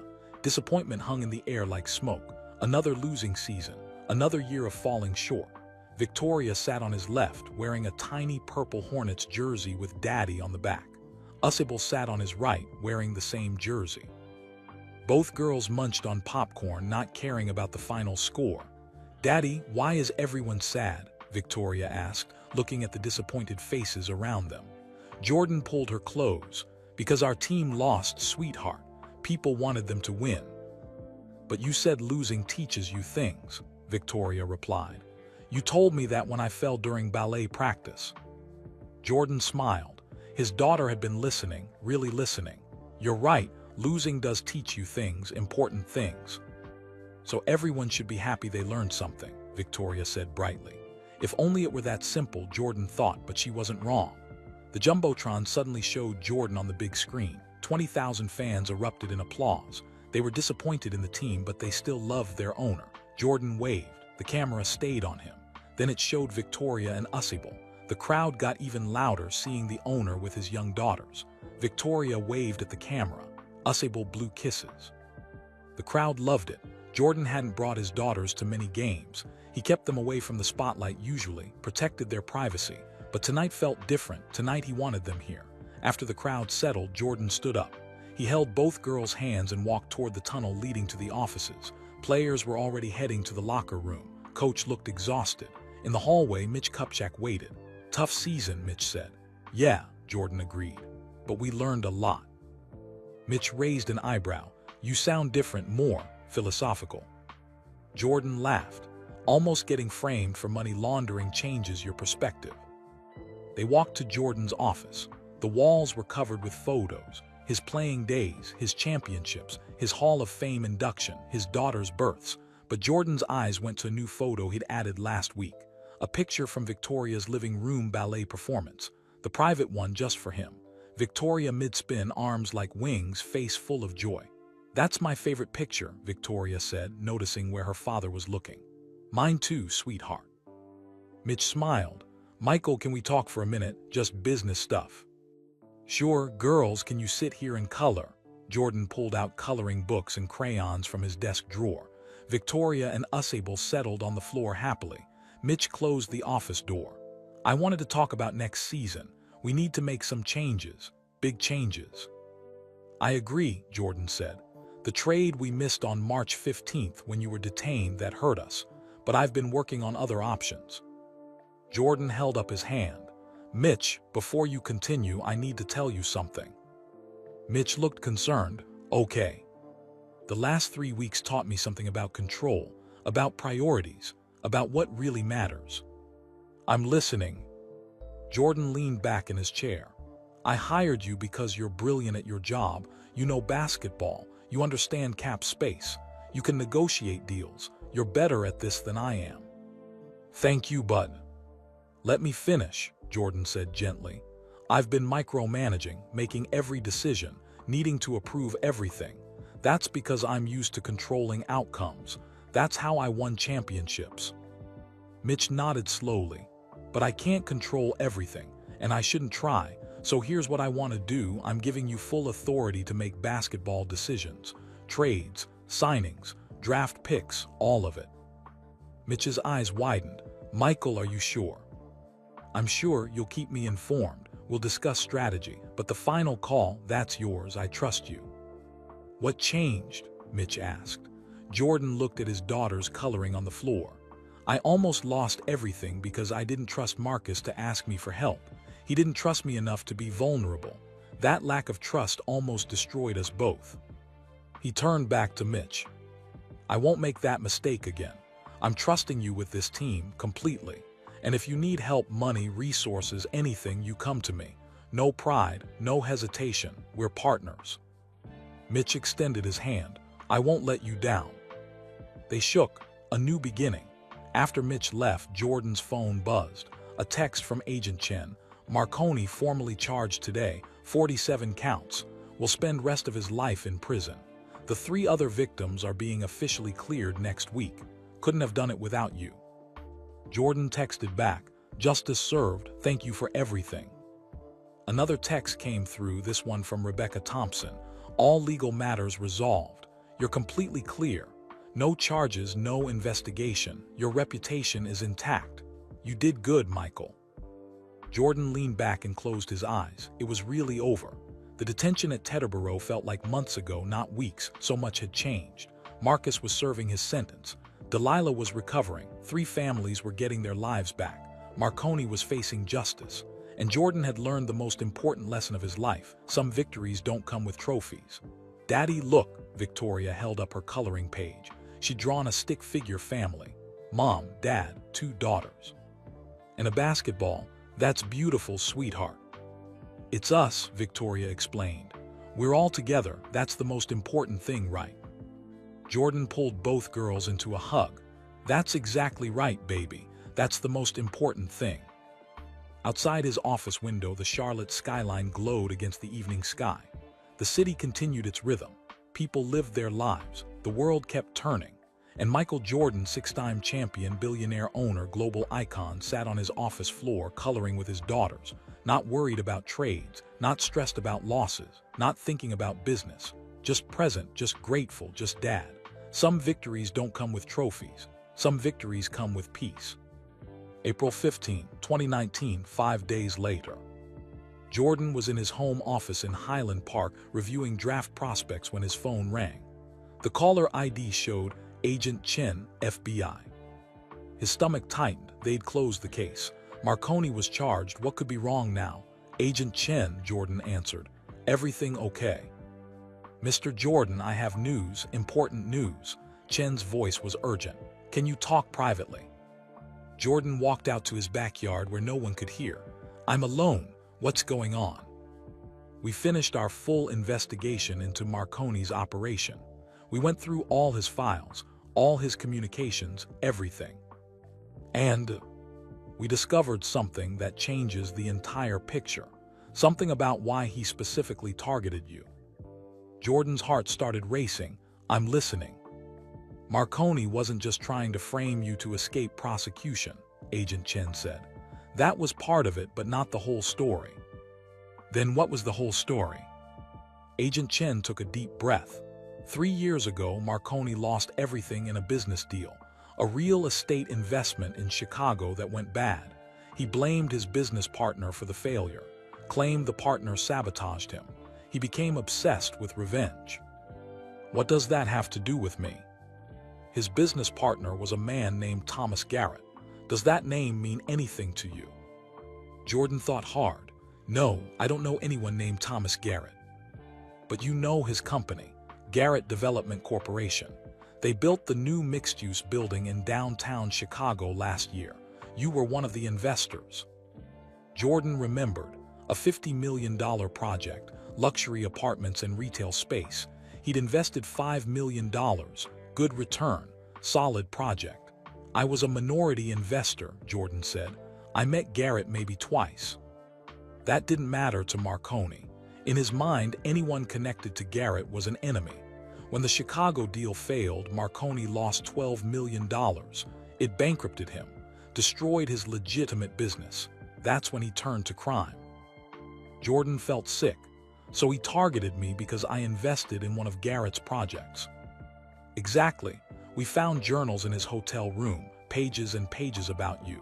He'd been planning this for over a year, studying you, learning your patterns. He saw you as a symbol of everyone who had more success than him. More money, more fame, more respect." "This was personal," Jordan said quietly. "Very personal. Marconi wrote that destroying Michael Jordan would be his masterpiece. That bringing down someone untouchable would prove he was smarter than everyone who underestimated him. Jordan walked to the edge of his property. Snow still covered the ground in patches. Spring was coming slowly to Illinois. "There's more," Agent Chen continued. "Marcus wasn't his only target on your staff. We found evidence that Marconi had researched 3 other employees who work for you, people with problems, vulnerabilities. He was building multiple entry points." "Who?" Jordan demanded. "Your pilot, Captain Rodriguez. Marconi knew his daughter has diabetes, expensive insulin costs. Your accountant, Jennifer Wu. Her husband lost his job last year. And your executive assistant in Charlotte, David Fleming. His son has autism and needs special therapy." Jordan felt rage building. He was going to exploit all of them. If Marcus hadn't worked, yes, he would have moved to the next target, and the next, until someone took his money and smuggled that case. Jordan thought about Rodriguez, Wu, Fleming, good people, loyal employees, people he trusted. All of them had secret struggles he knew nothing about. "This is my fault," Jordan said. "I didn't know my own people were struggling." "That's not your fault, Mr. Jordan. People hide their problems. They don't want to seem weak." "But they should have felt safe coming to me." Jordan's voice rose. "Why didn't Rodriguez tell me his daughter needed help? Why didn't Wu mention her husband's job loss? Why do people think they have to suffer alone?" Agent Chen was quiet for a moment. "Because you're Michael Jordan, you're perfect. You never lose, you never fail. People think you can't relate to their problems." The words hit Jordan like a punch. "But I'm not perfect," Jordan said. "I've failed plenty of times. Gambling problems, failed marriage, business mistakes. Why do people think I'm untouchable?" "Because that's the image you project. The champion who never shows weakness. The competitor who destroys anyone in his way. That's the Michael Jordan most people know." Jordan sat down on his back porch steps. His head spun with this information. "Agent Chen, can you do something for me?" "What do you need?" "Send me the names of everyone Marconi researched. Not just my employees. The assistants who worked for the other victims too. Everyone he targeted or considered targeting." "That's a long list, Mr. Jordan. Maybe 30 people." "I don't care. Send me the list. And their contact information if you have it." "What are you planning?" Jordan stood up. His mind was racing now, making connections, seeing a bigger picture. Marconi targeted vulnerable people, people with medical debt, financial problems, family crises. He exploited their desperation. He weaponized their pride and shame. "Yes, that's his pattern." "So I'm going to do the opposite," Jordan said. "I'm going to reach out to every single person on that list, tell them what happened, offer help, create a network so people know they're not alone." "That's ambitious." "Maybe, but it's necessary. Marcus made a terrible choice because he felt alone, because he was too proud to ask for help. How many other people are one bad day away from making the same mistake?" Agent Chen was silent for a moment. "You're going to change a lot of lives, Mr. Jordan." "I'm going to try. Send me that list today." "I will, and Mr. Jordan, for what it's worth, what Marconi wrote in his journals about destroying you, he failed. He didn't destroy you. If anything, this situation made you stronger, more aware, more human." Jordan smiled grimly. "Tell that to my 5-year-old daughter whose ballet recital I missed." "I read about that. Did you make it right with her?" "Working on it. Her summer recital is June 15th. I'll be there." "I believe you will." They hung up. Jordan sat on his porch steps for a long time thinking. Marconi had targeted him not randomly but deliberately, because Jordan represented everything Marconi lost: success, respect, power, fame. The irony was that Marconi's attack had actually made Jordan better, more compassionate, more aware of other people's struggles, more willing to show vulnerability. Marconi wanted to destroy Michael Jordan.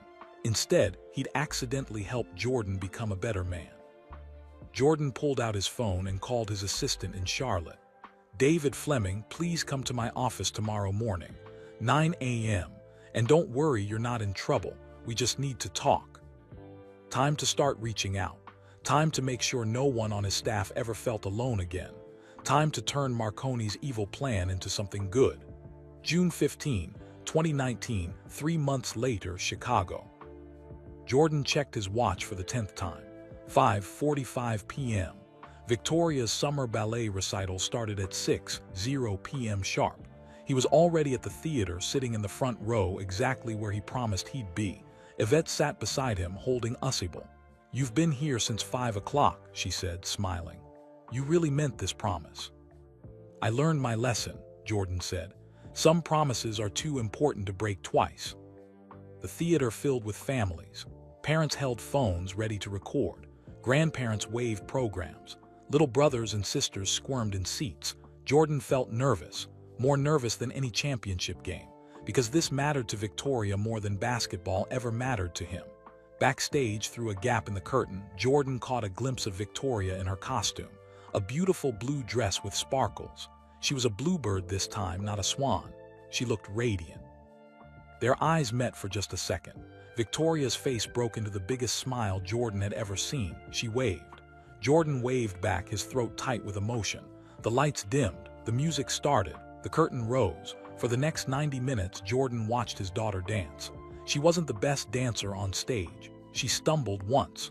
Her timing was a little off during one sequence, but to Jordan, she was perfect. When Victoria's group performed their number, Jordan recorded every second on his phone. He clapped louder than anyone. He stood up at the end and gave her a standing ovation. Victoria beamed from the stage, seeing her father there, seeing him keep his promise. After the recital, families gathered in the lobby. Jordan knelt down as Victoria ran to him in her costume. "You came," she squealed, jumping into his arms. "I promised, didn't I?" Jordan hugged her tight. "You were amazing, sweetheart. The best bluebird I've ever seen." "I messed up the second part," Victoria admitted. "I didn't notice. All I saw was you being brave and beautiful and wonderful." Victoria hugged his neck. "This is better than the first recital, because you're here." Jordan's eyes filled with tears. "I'll always be here from now on, always." Other parents approached, asking for autographs and photos. Jordan obliged everyone but kept Victoria close. She was the star tonight, not him. As they walked to the car, Jordan's phone buzzed. A text from Agent Chen. "Marconi sentenced today. Life in prison without parole. All 3 other victims officially cleared. Justice served." Jordan showed the text to Yvette. "It's really over," she said. "Yeah, it's over." In the car, Victoria chattered about the recital, which costume she liked best, which song was her favorite, how nervous she felt before going on stage. Jordan listened to every word, soaking it in, being present. When they got home, Yvette took Usable upstairs for bath time. Jordan sat with Victoria in the living room. "Daddy, can I ask you something?" Victoria said, curling up beside him on the couch. "Anything, sweetheart." "Why did you miss my first recital, really?" Jordan took a breath. "I told you before, I was helping some people who were hurt by a bad man." "But why you? Why did you have to help them?" Jordan thought about how to explain this. "Because I could, because I had something they needed, and because if I didn't help, no one else would." Victoria processed this.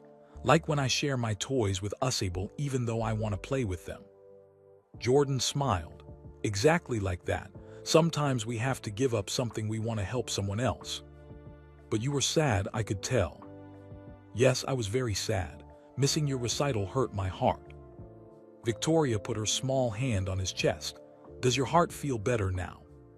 "Much better, because I'm here with you." "Good," Victoria yawned. The excitement of the day was catching up with her. "Daddy, I'm proud of you." "You're proud of me." "Yeah, Mommy said you helped a lot of people. That makes you a hero, like in my storybooks." Jordan pulled her close. "You know what makes me a hero, Victoria? Being your daddy. That's the most important job I'll ever have." Victoria fell asleep on his chest. Jordan sat there, not moving, just holding his daughter. He thought about the last 3 months, the changes he'd made. He'd personally called all 30 people on Agent Chen's list, offered help, created support systems, started a foundation to help employees of wealthy individuals who faced emergencies. He'd visited Marcus twice more in prison. Their relationship would never be the same, but there was forgiveness, understanding, a path forward. He'd met with the 3 other victims multiple times. All were now cleared, their reputations restored, their lives rebuilding. He'd given Mitch full control of Hornets' operations. The team was making smart moves for next season. He'd spent more time with his family, more present, more available, more human. The detention at Teterboro Airport on March 15th had been the worst day of Jordan's life. 7 hours that felt like 7 years. A nightmare that almost destroyed everything. But it also changed everything for the better. Jordan wasn't the same man who woke up that Friday morning with a simple plan. That man thought he could control everything. That man put business before family. That man was untouchable. This man knew he was vulnerable. This man understood priorities. This man knew that real victory came from love, not championships. Yvette came downstairs and smiled at the scene. Jordan holding Victoria, both of them peaceful.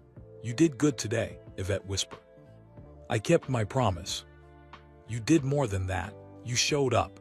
You were present. You made her feel like the most important person in the world." "She is," Jordan said simply. "They all are, you Victoria Usable. Everything else is just noise." Yvette kissed his forehead. "I love you." "I love you too." Jordan carried Victoria upstairs to bed.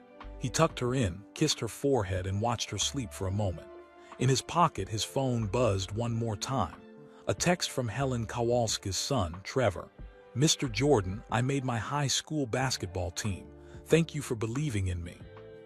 Jordan smiled and texted back. "Congratulations, Trevor. Remember, character matters more than talent. Keep working hard." He turned off the light and closed Victoria's door quietly. Tomorrow he'd go back to work, back to building his business, back to running his team. But tonight he was just dad. And that was the greatest victory of all. And that was the end of this story. Michael Jordan's worst day became his greatest teacher. A 7-hour detention that almost destroyed his reputation ended up making him a better father, a better leader, and a better man. Sometimes life's hardest moments carry the most important lessons. Now we'd love to hear from you. Where are you listening from? Drop your city or country in the comments below. We love connecting with our listeners from around the world. If you enjoyed this story, please give us a thumbs up. It really helps us bring you more incredible true stories like this one. Don't forget to subscribe to our channel so you never miss another emotionally powerful story. We share real-life tales of courage, redemption, and the human spirit every week. And here's the most important part: share this video with your friends and family. Stories like Michael Jordan's remind us about what really matters in life: family, integrity, and second chances. Let's spread kindness and awareness together. Thank you for listening. Until next time, remember, some victories don't come with trophies. Some victories come with peace. Stay kind, stay curious. And we'll see you in the next story.